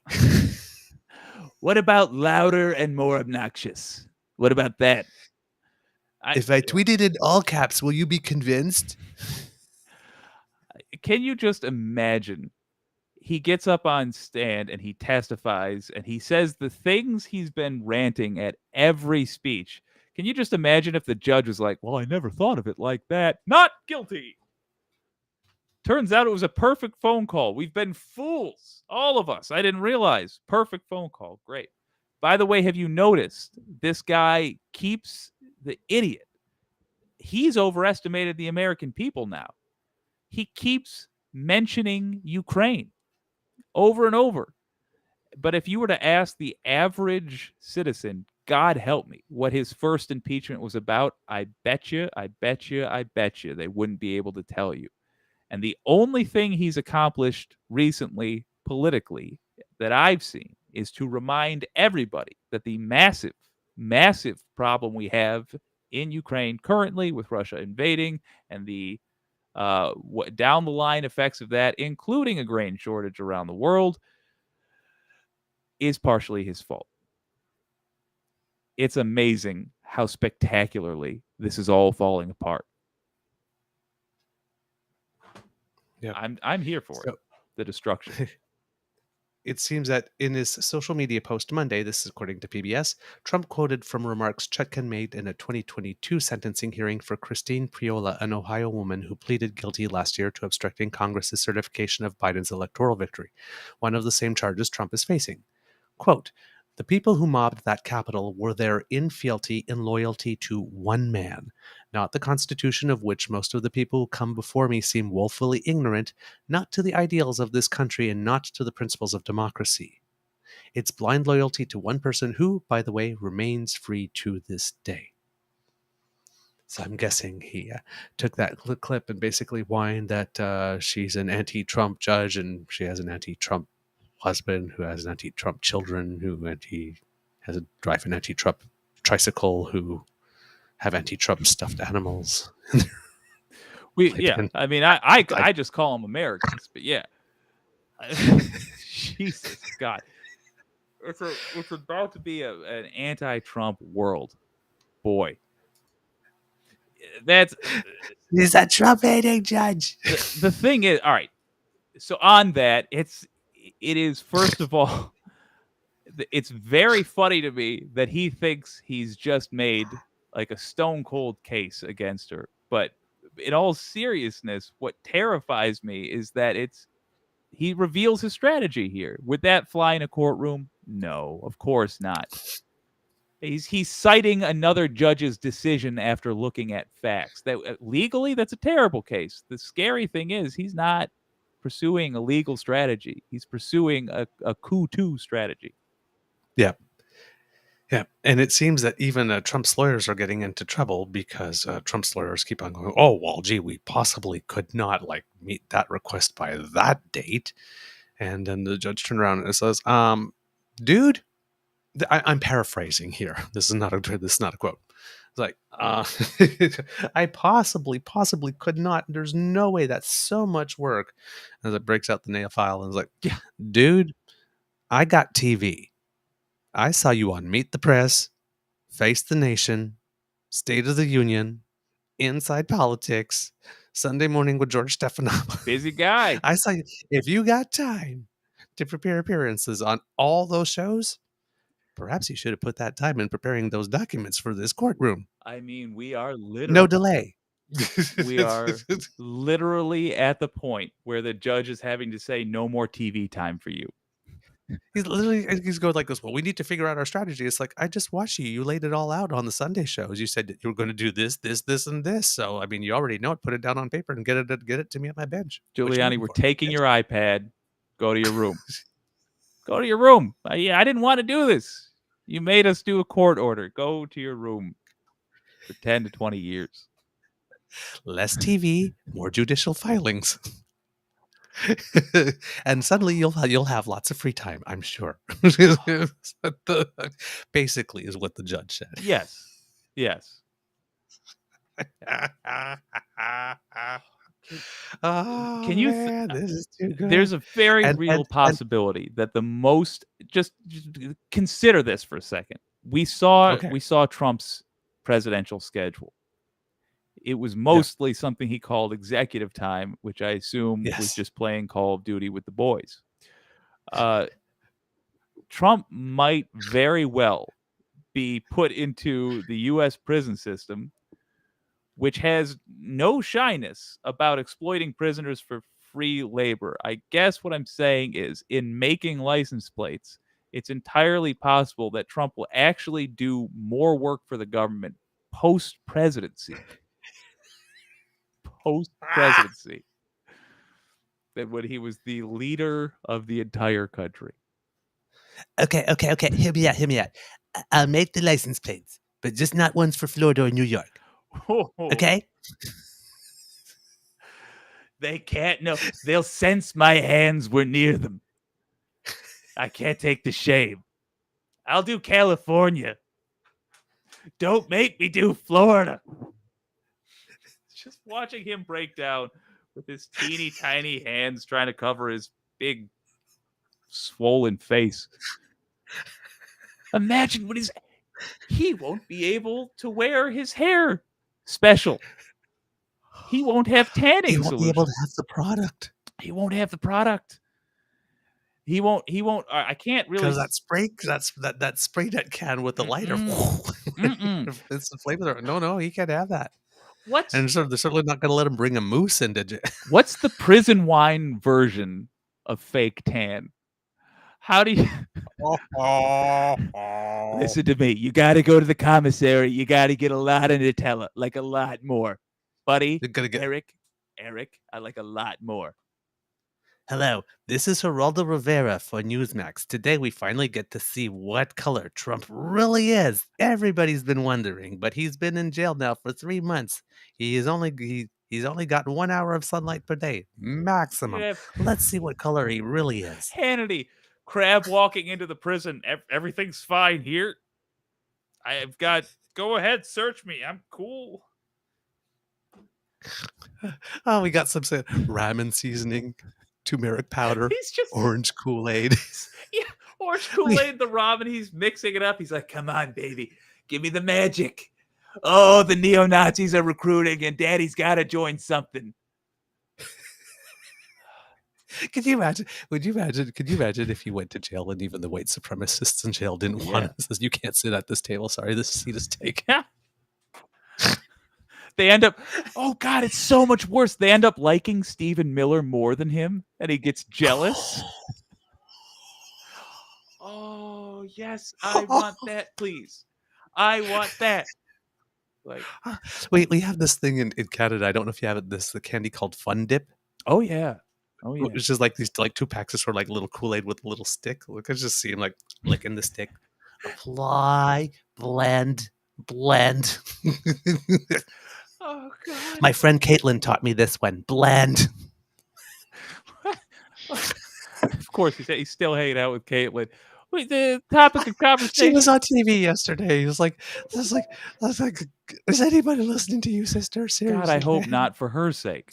At this point, it's like the Republicans hate you because you're trans, and the rest of the trans community hate you because you betrayed them. Yeah, because you're terrible. Because you're a terrible human being. And the pedestrian community hates you for entirely different reasons, but they're equally as valid. The topic of conversation is, how do you get Trump accessories like body tan and hair products and what have you? How do you achieve the Trump look in prison?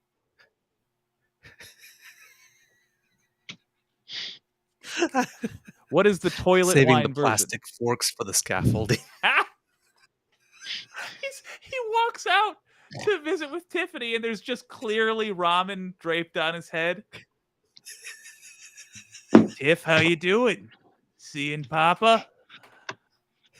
The dream, the impossible dream. What's Trump's version of the butterfly he lets go? It's got to be like a filthy sewer rat. Oh. Go get me some pizza. Go, Pizza Rat, go. I haven't had a taco bowl in 3 years. Bring me back some KFC. Pizza Rat. I like that one. That's good. That's a good one. Write it down. It's a good one. Rat, you're my only friend. It's gonna be like from Castaway when he loses Wilson. Pizza Rat. He sees like a hawk in it. Whoa. Oh, you were my only friend. You were such a good listener. Such a good listener. Oh, never God. Interrupted me. I'm pretty sure you were dead. Always gave me the extra pepperoni. Oh, you remind me of Rudy. Mostly in the face.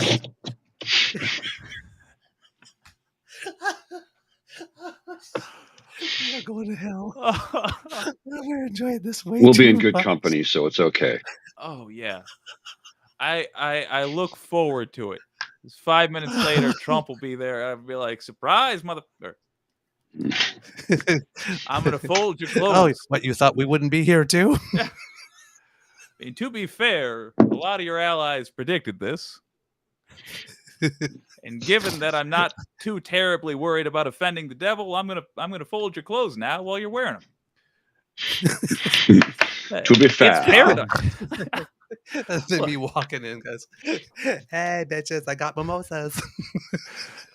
Hey, what are you complaining about? They're orange. Trump. You know he's not going to do any hard time at all. He'll be in one of those executive first class. Basically, it's a resort for him because he can't go into anything that would have any sort. He's going to have a secret service protection detail. You know, so he'll be in one of those Club Fed, they call it, right, where they have a golf course and a lake, and you know. I think you know what? I think he's going. I think he will not be able to run his mouth enough, and he will just piss off someone. You say, you know what? Just F it, man.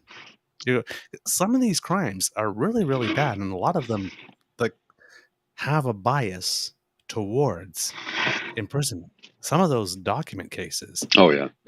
There's national security documents that you willfully retained, then obstructed, then got your buddies to move. As the lawyer said, okay, we're coming then. And then you turn around and say, okay, guys, Hey guys, how did it go? Did you get everything? I can't. Good. Yeah. Like seriously. I mean, come on, man. I This honestly, guy literally, and if they, I mean, there's already some dissemination we know from Bedminster, and if we find out that any of them along the way were sold, I guess you have to go in. They have to build like a special wing for you or something like this, where your Secret Service can go and make sure that you don't Epstein yourself. I guess, but I mean, we should be you so have lucky. to go in. So there is a technical answer to this, and we draw upon other politicians who have been in prison. He would honestly probably be put in a military base in the brig, because at the end of the day, he is under the government's protection. That seems to be a military base in the brig. Oh, sorry, I just heard someone handsome. That was me. That was me. Yeah, I'm sure this guy can't go to general population with everything he said about people of different races. He can't. First of all, no, for a million reasons he can't. Like, yeah. I don't think, but for that alone, I don't think that's a big problem in prison. I feel like there's a pretty decent population of folks who have said an awful lot of rough things. But I mean, you're right. He cannot, no, he simply can't do that. That would be, even I, who would laugh as it happened, as he got shanked 1,000 times. I'd cackle, but I don't want that to happen. It is our responsibility, his safety, and you simply can't put a president in Gen Pop. But a base, yes, a military base is a reasonable thing. I hadn't thought of that possibility. Okay, there's another thing I want to run by you, Jake, because we talked about it on the show, but you weren't here. Ohio, oh. Issue 1, yes, the vote. When we came on, it was 60 to 40. It ended up 57, I think, to 43. I was kind of liking that it was the 60 because that was the number they were trying to avoid people being able to reach in the first place. Yeah. But yes, the Republicans stuck in a special election, changing the rules of the game in the middle to try and change the vote threshold for the late October, I think it is, vote on adding constitutional protections for the right to choose in the state of Ohio after it had tried to pass a law, a 6-week abortion law, which the courts have put a stay on while this is being resolved. They were also trying to change the rules that if you wanted to put a measure on the ballot, right now you have to get a minimum number of signatures in 44 of the 88 counties. Now you had to get a certain minimum of signatures in all of the 88 counties. So that was another thing. So they're making it harder to get a ballot on the measure to vote. And then once you did vote, they were basically asking people, as Bo of the Fifth Column said, hey, we who want to be your rulers, not your people of the people selected by the people to rule the people according to the will of the people. We want to be your rulers. So whenever you guys want to put something on the ballot to make a constitutional change, how about we make it harder for you to make that pass?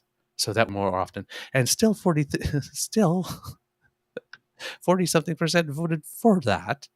So I'd be happily surrender my rights to have a say on the constitutional amendment to you. I would gladly make it harder for me, raise the threshold for myself as a citizen to get a constitutional change that I want to 60% rather than 50.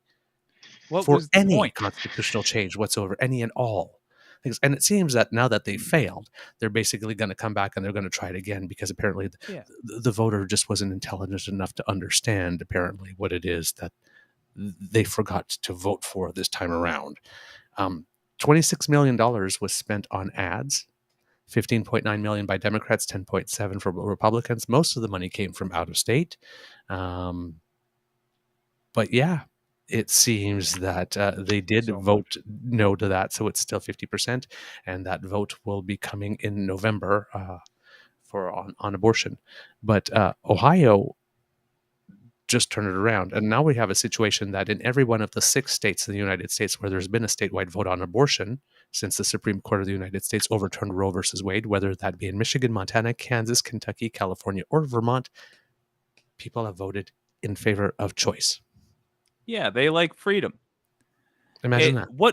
Why on earth did we blow up all those redcoats if we're just going to remake royalty? What was the point? What was the point of any of this? I would ask if we do have folks of the Republican voting persuasion listening.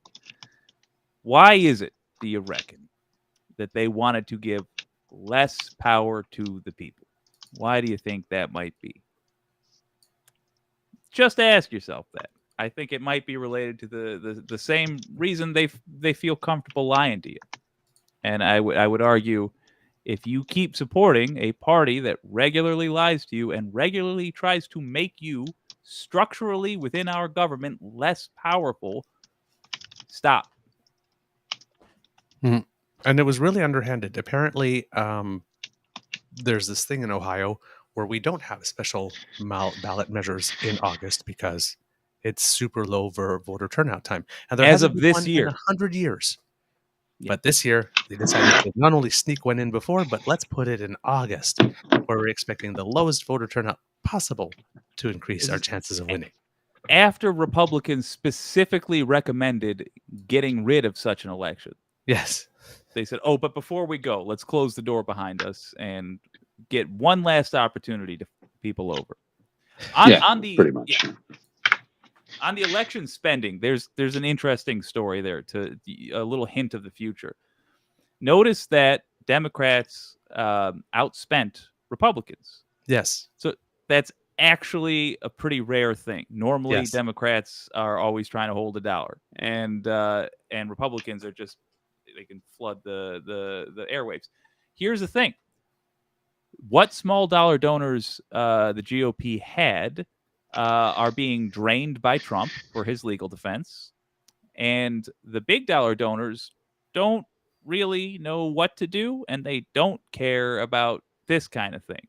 So the Republican Party is already in financial dire straits. It's not a very big story because look what just happened yesterday, but it's going to become more and more relevant. And if people run, as it looks like people are going to be running all over this country, you can expect then that there are going to be races the Republican Party just straight gives up on. Mm-hmm. I'm looking forward to that. We're talking, you'll start seeing rumors of that early next year. Well, there are some rules that McConnell, for the next federal election, in certain Senate races where the Republicans probably could win if they put tons of money in it, but because they have all these Trumpy candidates, it seems that McConnell has decided he's not putting money in those. He's just putting those money in 2 or 3 states to get him just to 51, and is hoping that will work, even though they have a chance for maybe 53 or 54. He said, nope, you got a Trumpy wackadoodle candidate. I'm putting all my money on the ones where we have normal people, either former bankers or former military people. I don't have proof of this, but my gut instinct, it's the poker game where everybody's lying. I don't think McConnell right then was taking a principled stance. I don't think he was thinking we're not going to support. I think he was looking at the money that's coming in versus the money that's going out and thinking, how expensive is this going to be next year? We can't afford all these people. So on my limited budget, I'm going to only support the people who will keep this grift going, not the people that are burning it down. I think that was his calculation. And I think it was tactically the right one, even if he is, in fact, the actual devil. Yep, absolutely. Wow. There's just so much going on. It's incredible. Go ahead. No, I'm trying to think if I had one more thing here on this list. The Ohio thing was the big other thing. Can I drop the part I'm on with the part I'm stuck on with the yes, indictment? Please. Okay. On or about the 7th day of December 2020, unindicted co-conspirator, individual 2, whose identity is known to the grand jury, but not to your old pal Jake, sent an email to Robert David Cheeley and David James Schaefer that stated, Bob, can you get on a call with David Schaefer, state GOP chair, and I later this morning to discuss? David has been on top of a lot of efforts in the state. Hold on. Blah, blah, blah. This was an overt act in furtherance of the conspiracy. Okay, so they mention unindicted co-conspirator number 2 on a first name basis with Cheely and Schaefer. And where's the last little hint we got? So he was on a board call, or he or she.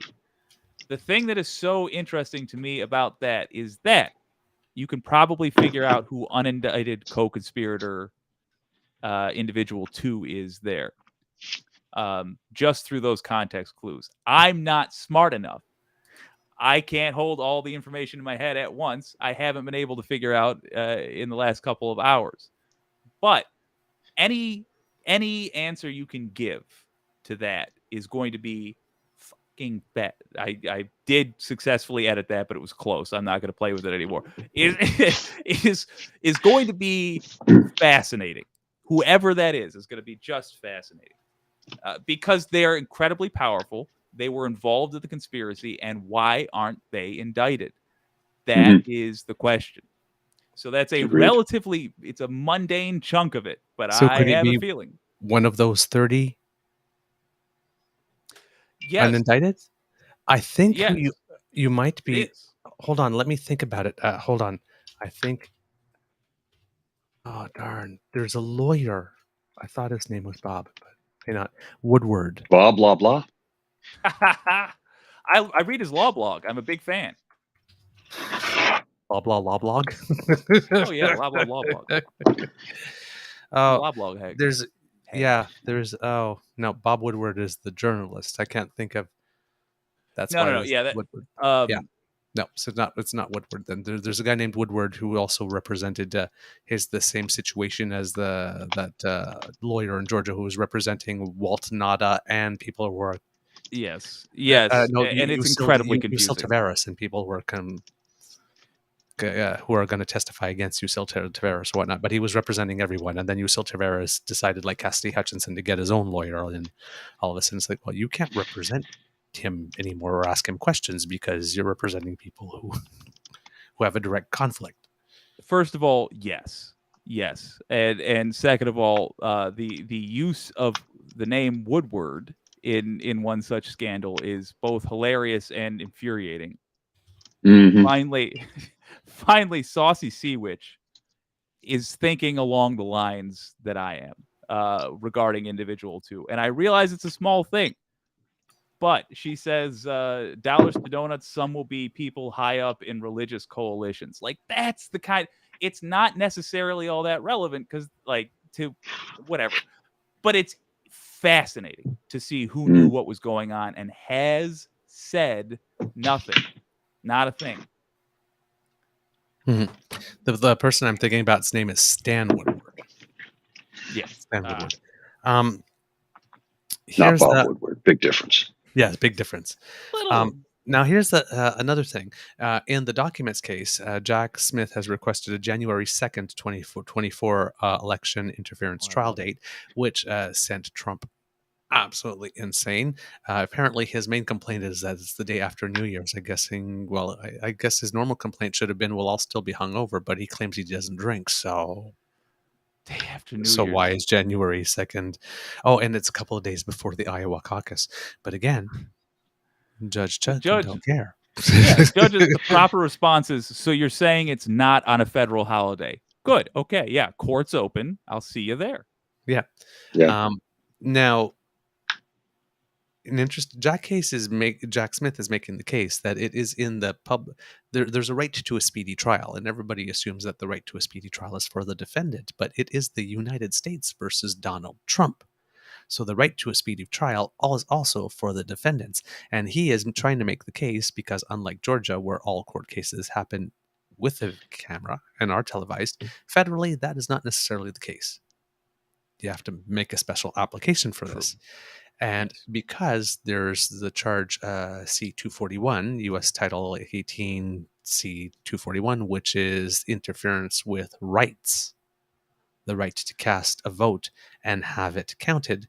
Therefore, the victims of a crime should be able to attend the proceeding. And since all of the victims of the crime of having your vote interfered with and your vote to be able to be counted cannot fit in that courtroom or into a spillover courtroom where there would be CCTV broadcasting of what's going on in the main courtroom, the only solution is to make that televised, which is an interesting legal argument, but which also brings an interesting legal counter in that if all the victims are Who's on the jury? People who didn't vote at all? I mean, a jury there's plenty to choose from. Yes. That's entirely possible, actually. But I mean, like, to me, it would be simply be like, yeah, a jury of everybody who hasn't voted then one way or another. Did you vote? Nope. Okay, you're disqualified unless people that didn't vote. But it's like, along with all those other requests saying, hey, this is in DC, I can't possibly get a fair trial in DC. Let's move it where there's a more representative and diverse population for jury pool, like West Virginia. Diverse. First of all, I'd like to welcome coma patients. Thank you very much.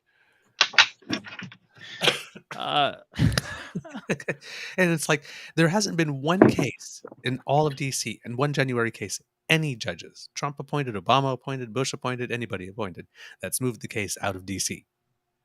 Guys, first of all, that's so fascinating. I actually hadn't heard anything like that, but that makes a lot of sense regarding the fact that the victims are all of us and we can't fit in the courtroom.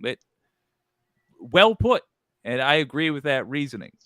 Truth be told, there's two scenarios where that law definitely changes. They might make an exception just based on what you said there. Hell, maybe it'll sway the judge. But either in September, the judicial conference, get ready, folks. Get the vermouth. This is dry. The judicial conference meets in September. They can just choose to change the rules. It's literally that simple. Or we could acknowledge the fact that everything we do sucks, and we could take some responsibility, and we through our representatives could just vote to change rules. And this is one issue where I think, like, the craziest Republicans and the most radical Democrats will both vote the same for different reasons, but I think they would both absolutely say, no, we want to make sure what's happening in court is on the straight and narrow. And so they'll both vote in favor of that. Yep, but we gonna win. Well, see, Jack Smith's interest in this is that when there's a trial that comes, usually the prosecution team doesn't talk to the media during the trial. But the defense, as soon as the court date is over, they run to the media and then they try to define for everybody what happened in court. So by having everything on TV, all the proceedings on TV that everybody can see, then, well, every time John Laurel goes out on TV and says, well, sure, he broke the law, but he was right to do so, or something. Or the judge was so unfair, blocked all his motions, and let's roll tape. Maybe you guys have better perspective than I do on this. Honest to God, if you had to take a stab here, what do you think Trump is actually trying to do to get out of trouble? What does it look like to you? I've said my piece. I think he's not going through the courts over this, but what do you guys see? He's trying this in the court of public opinion, which is the only court he can somewhat control, and the justices are basically saying, yeah, you're not going to do that. He goes, well, that's my First Amendment to be able to speak about this. Yeah, but you can't give away identifying information. You certainly can't talk about the witness interviews. You certainly can't talk about. So, right, for him, everything is First Amendment. That's I have a right to say whatever I want, how I want, and you can't. And it's like, no, you don't. Doesn't work that way. Yeah, less. I guess what will actually happen, but like, what is he trying to make happen? My thing is that he's trying to raise public furor so much that a judge would be intimidated to find him And guilty just or throw to it. impose a harsh sentence because they would fear that whatever Okay. consequences would be my fault. Oh my God, I imposed this and now there was a riot and 15 people died. I have that on my conscience. Isn't that awful or terrible? That's like, and sorry, but I see. judges are selected and paid not to care about that. I hate how much sense that Whatever makes. are the political consequences of my decision really do not matter. My first and only duty is to the law. So really hoping for a series of lone wolf attacks that Yep. would then pressure the U.S. Court system to just give them passes every chance they can. Yep. Or for You- somebody to pull a like the Nixon. Oh, gee, we shouldn't pursue him because that would be too divisive and we'll never recover for that. So let's just give Yeah. or something like that.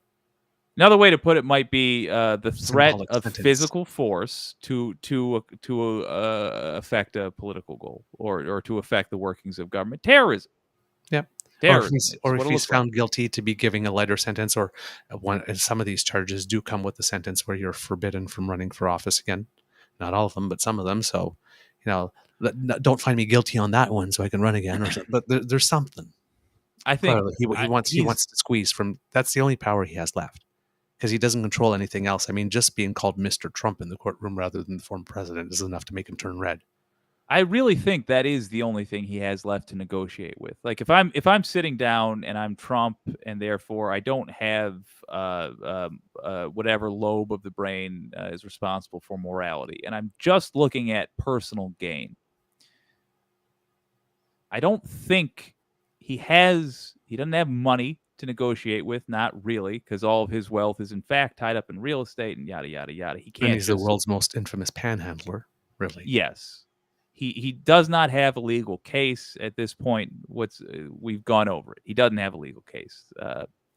Mountain of evidence. All he has is the fact that he is a headache right now, and all he can offer is the ability to stop being a headache to America and the rest of the world, frankly. Yeah. What the other thing are wondering is maybe he pleads out at the end because the last thing he can do is like found guilty. I mean, if he's found guilty, he goes down the martyrdom road. I'm a martyr, and hopes that somebody breaks him out, I guess, or something. He don't have the courage for the cross. He doesn't have it. He doesn't even have the courage for the crown.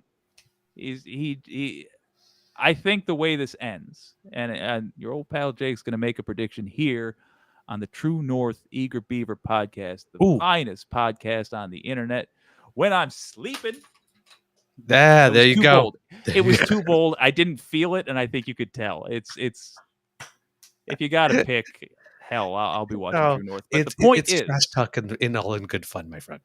It was an attempt. I just didn't have the heart for it. You got to commit to the bit. Through. Yeah. When I'm braver. But no, my true prediction here is that Trump is going to get right up to the point where you think we're going to have a fun series of trials, and what he is going to do is buckle, admit to everything, plead, literally beg and plead, and throw all of the co-conspirators, all of them, under the bus. The ultimate plot twist in this lost season 6 that is America. Okay, I'll tell you everything you need to know. Yeah, it's going to be that Trump is the rat. Trump's going to end up being the guy that flips on the whole gang. That's what I think. I think that's where this heads. I believe Trump even sells out Ivanka. Oh, yeah. Yeah. 100. Kushner? Oh, Kushner means nothing to him. Yeah. that's the guy that's taken up the girl Trump's got a crush on. He's going to toss him absolutely under the bus. Kushner was only brought in for him to say, I can't be racist. I have Jewish people in my family. I let one marry my daughter. Yeah. And I he thought Kushner had money. How racist can I be? Yeah. Oh, God. How can I be racist? I've got a crush on a Jewish girl. It's by marriage, but still. It's truly, I am just waiting for him. I'm so glad you got it because I wasn't sure. It was a risk. I got it. I mean, I think he's going to flip. I just don't think he's got the heart for what's. I think he just had a little tiny peak, but I like consequences coming his way. I think he's terrified. The only thing that has me wondering is there are so many people that would have to agree to that flip because he's not gonna get a pass on the federal only to get eaten up by the state. It's Right. got to be in his book all or nothing. Right. So I think Merrick Garland might be having a very weak voiced conversation right now where he's begging various attorneys general to let Trump go for yada yada. Hope it doesn't happen. That's what I think is going to I happen. hope not. He definitely won't be let go, but there'll be some ridiculous agreement that we hate. I have a feeling that Merrick Garland would have a very tough time, whatever mechanism is that would happen. I don't think there's a legal one for that to happen, to convince Fonnie Lewis to, could you tone it down because you seem to be throwing everything you got at this one. It's like you didn't throw a book, you threw the whole damn library at him. Kind of the job, Please though, not. isn't You're it? making me look bad here. Yes, it is the job, and you would think that would mean that that's the normal behavior, but no. Fonnie Willis is the first person I've ever seen do the job as it is stated. Right. And I agree with you guys. I think if there's a hiccup in that plan of just a cover up with more steps now, it's Fonnie Willis, and that gives me hope. Yep. And hopefully, maybe that gives people a little more courage because, yes, hey, like I said, it's never too late for superseding indictments. No, it didn't. No, it Hey, isn't. Fonnie Willis went for it. She got like this. You know what? Hey, let's throw a couple more on. Just go after everything and see what happens. Yes, get everything. File for everything. What not? And it's like thank you. You're the people, That's and it. it's the people's money. Charge them for everything. See what sticks. Why not? Here's the secretly Charge embarrassing them for thing. breathing funny on a Wednesday past 5 p.m. if it's illegal somewhere. If there's an old law from 17 something that's still on the books that nobody took out, like just comb them, find all those old archaic laws. Charge them with everything and anything. You guys You are know, there's hitting got to on. be a few out there. Oh yeah, and you guys have zeroed in on exactly what is like maybe the most embarrassing thing that hasn't been discussed really openly yet, which is we have a famously robust police force and court system in the U.S. We imprison more people than, let me just check, everyone. Yeah. Than everyone. Anywhere And at yet, any time. And yet, it took us this long to handle a coup. It's almost as though the system of justice that we have is not designed for these people. It's maybe designed for somebody else. If I just could think about who. Black people. That's what it's called. Well, did you see that? There's a guy recently on a radio show who talked about Batman. He says, I hate Batman. Batman's not a good guy. I'm like, what? He goes, you've got this multi-billionaire guy, vigilante, who dresses up in this specialized bulletproof suit with that crazy car. True. And who does he go after? Street level criminals, not big corporatists, not the true criminals. He goes, to heck with Batman. He didn't say to heck with Batman, but I'm like, I never thought about it. Why would I see it that way? I'm a white man. I wouldn't notice that. But what is Batman? He goes off to the guy just on the corner selling cigarettes, just trying to get by. He's not going after these corporate bigwigs. So yeah. Even take like the most literal interpretation. So this guy works for the Riddler, and he's some jackass with a question mark on his shirt and like a number. Okay, what situation is he living in where he's putting on a shirt with a number and getting into a fist fight with a man in a cape? For what? For a paycheck? Yeah. Yeah, exactly. Bruce Wayne is the villain of Batman stories. You're right. Well, when you think about it, I mean, look at the Joker. He lives in absolute squalor, right? I mean, yeah. I mean, that's a. I'm going to go ahead and keep the Joker firmly in the villain category, just as a He's precaution. just misunderstood. Yeah. Yeah. But that's just a super interesting point. Batman. We Never should- saw it like that. Version. We should absolutely make like yes, like a working class Batman.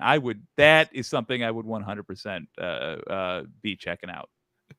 Well, and look at Linda's comment. Catwoman wanted to take down the big guy, right? So Yeah, I'm Catwoman, more who of was a supposed to be the Catwoman villain, is not a villain. She went No. after the bad guys, the real bad guys, the ones who make life Absolutely. hell for the rest of us, so that people Yes. resort to committing crimes just to stay alive. 100%. Mhm. We will You know? keep We're keeping Catwoman unchanged. We're changing Bruce Wayne. He's going to have a Ryobi grappling hook now, and like one contractor. There we go. The one person who's worked with tools Walt Nada. will appreciate that. Yeah, Walt Nada will get we that. replace Albert with Walt Nada. Oh God. Oh. We have the worst villains in this era. We have the Yeah. lamest villains. Well, it's like I've been Remember we saying had- lately. We live in the most technologically advanced timeline where we have access to all the knowledge of the world in the palm of our hands at any given moment. Yet we live in the most willfully ignorant timeline at the same time. We choose not to know. We choose not to know. We actually go out of our way not to know. Mhm. We make more effort and invest more energy in not knowing, not exposing ourselves to something, than actually knowing. You know, at least when it was like the West versus the East, and we were in what was kind of our heyday collectively. Like at least when we used to have villains, would be like, "Come on, Ruskies, I'll race you to the moon," and did some wild at least. Mhm. Now we're just like our dictator's not quite as bad as that dictator, right? It's so That's what it boils down to, right?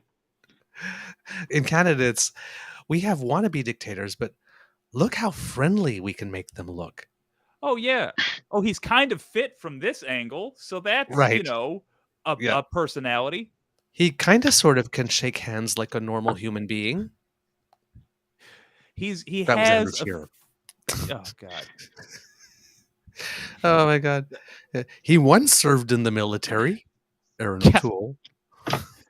Well, I mean, he served soft serve ice cream from a truck that was parked in a military base, but it's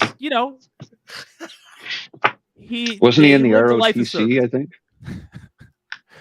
Well, I mean, he snuck around with rats outside of a military school, but still, he's got experience in the field. Yeah, in a that's the field. field. A cigarette butt. A field. He's outstanding in his field. Literally, he's out in the field standing, Yeah. outstanding in his field. Behind a Hooters, next to a passed out guy. I am so sweaty under this. I've been laughing so hard. I could take my finger like this. I could probably.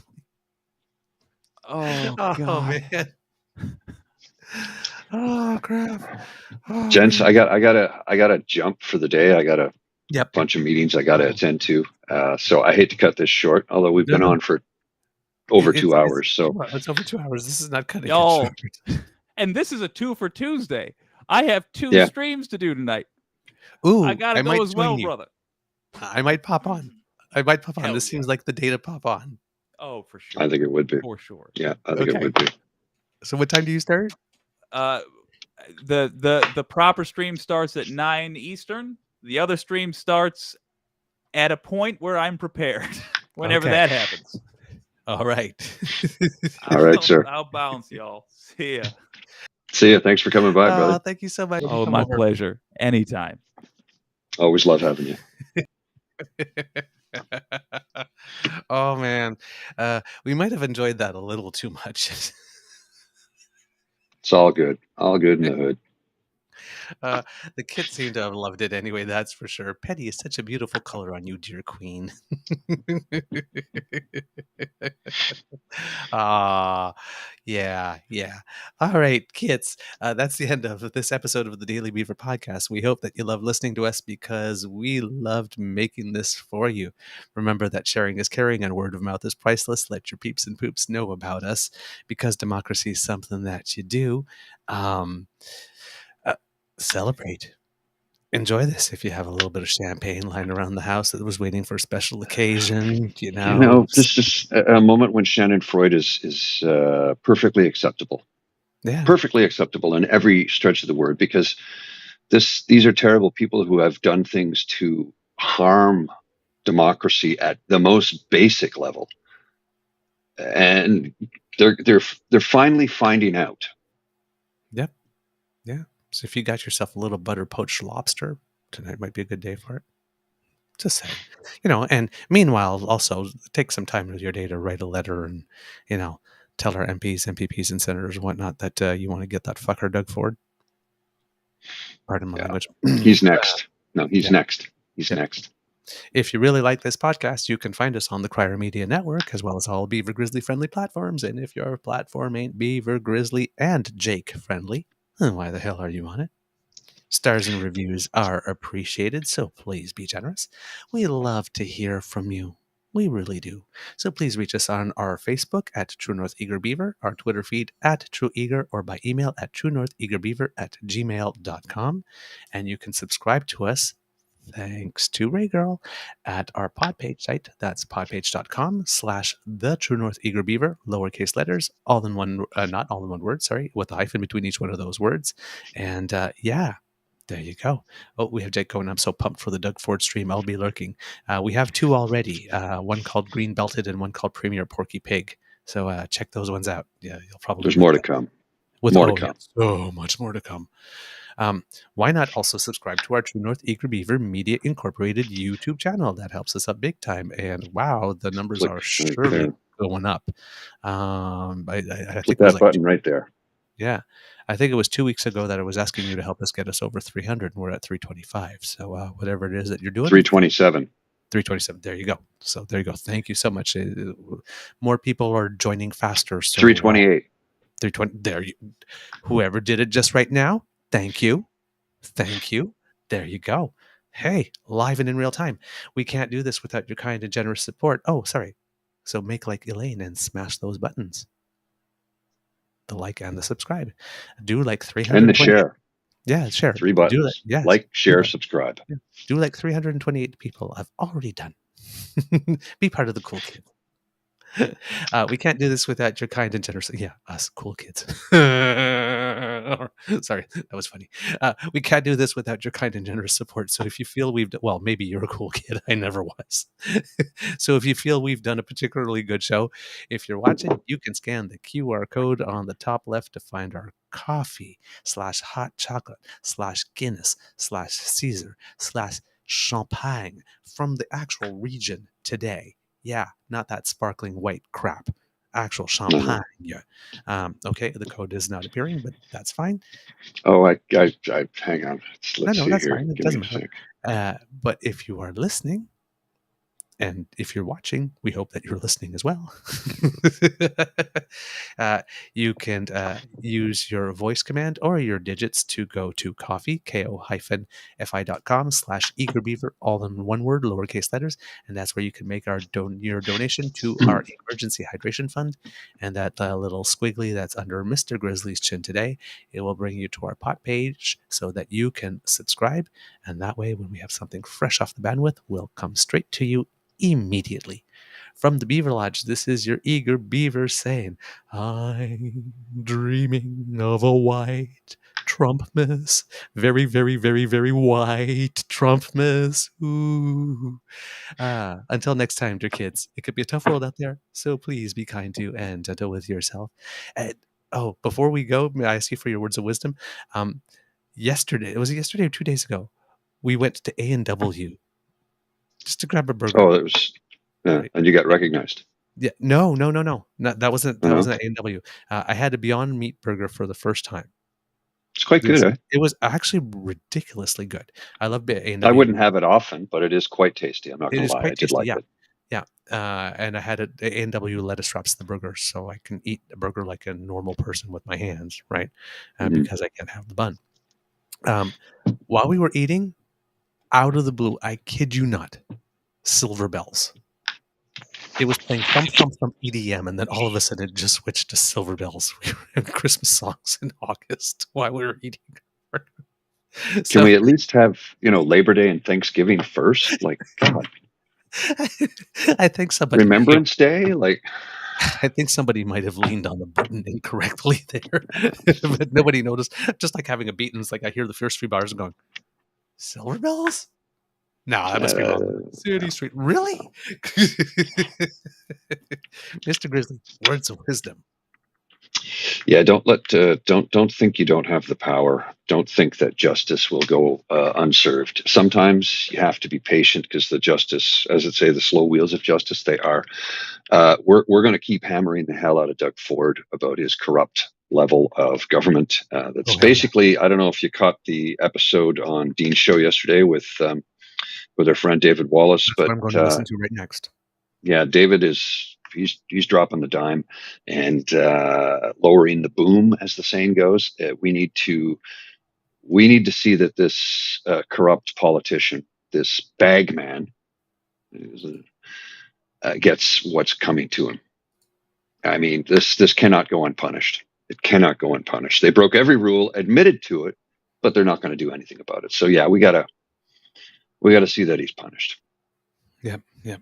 Our thoughts always are still with the people in Alberta and Yellowknife and BC who are experiencing some wildfires. The highway out of Fort Smith has been closed, and the city of Yellowknife has declared a state of emergency. So please be careful. Canadian Armed Forces are arriving on the ground today to help with that. But it's pretty bad. Some of the flames are so intense that just be careful. Okay. Mm-hmm. And all right, Mr. Grizzly, please roll them credits. I'm gonna try this and see if it works.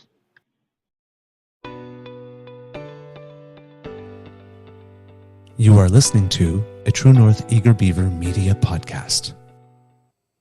The True North Eager Beaver podcasts are proudly brought to you by our founding sponsors, the Miss V Mysteries from Corvid Moon Publishing, your source for science fiction, fantasy, and cozy mysteries featuring a broad diversity of characters. CanadianTarot.com, your uniquely Canadian online eclectic tarot community and forum, and The Peppermaster, hot pepper sauces made from fresh farm ingredients to thrill your taste buds and expand your mind.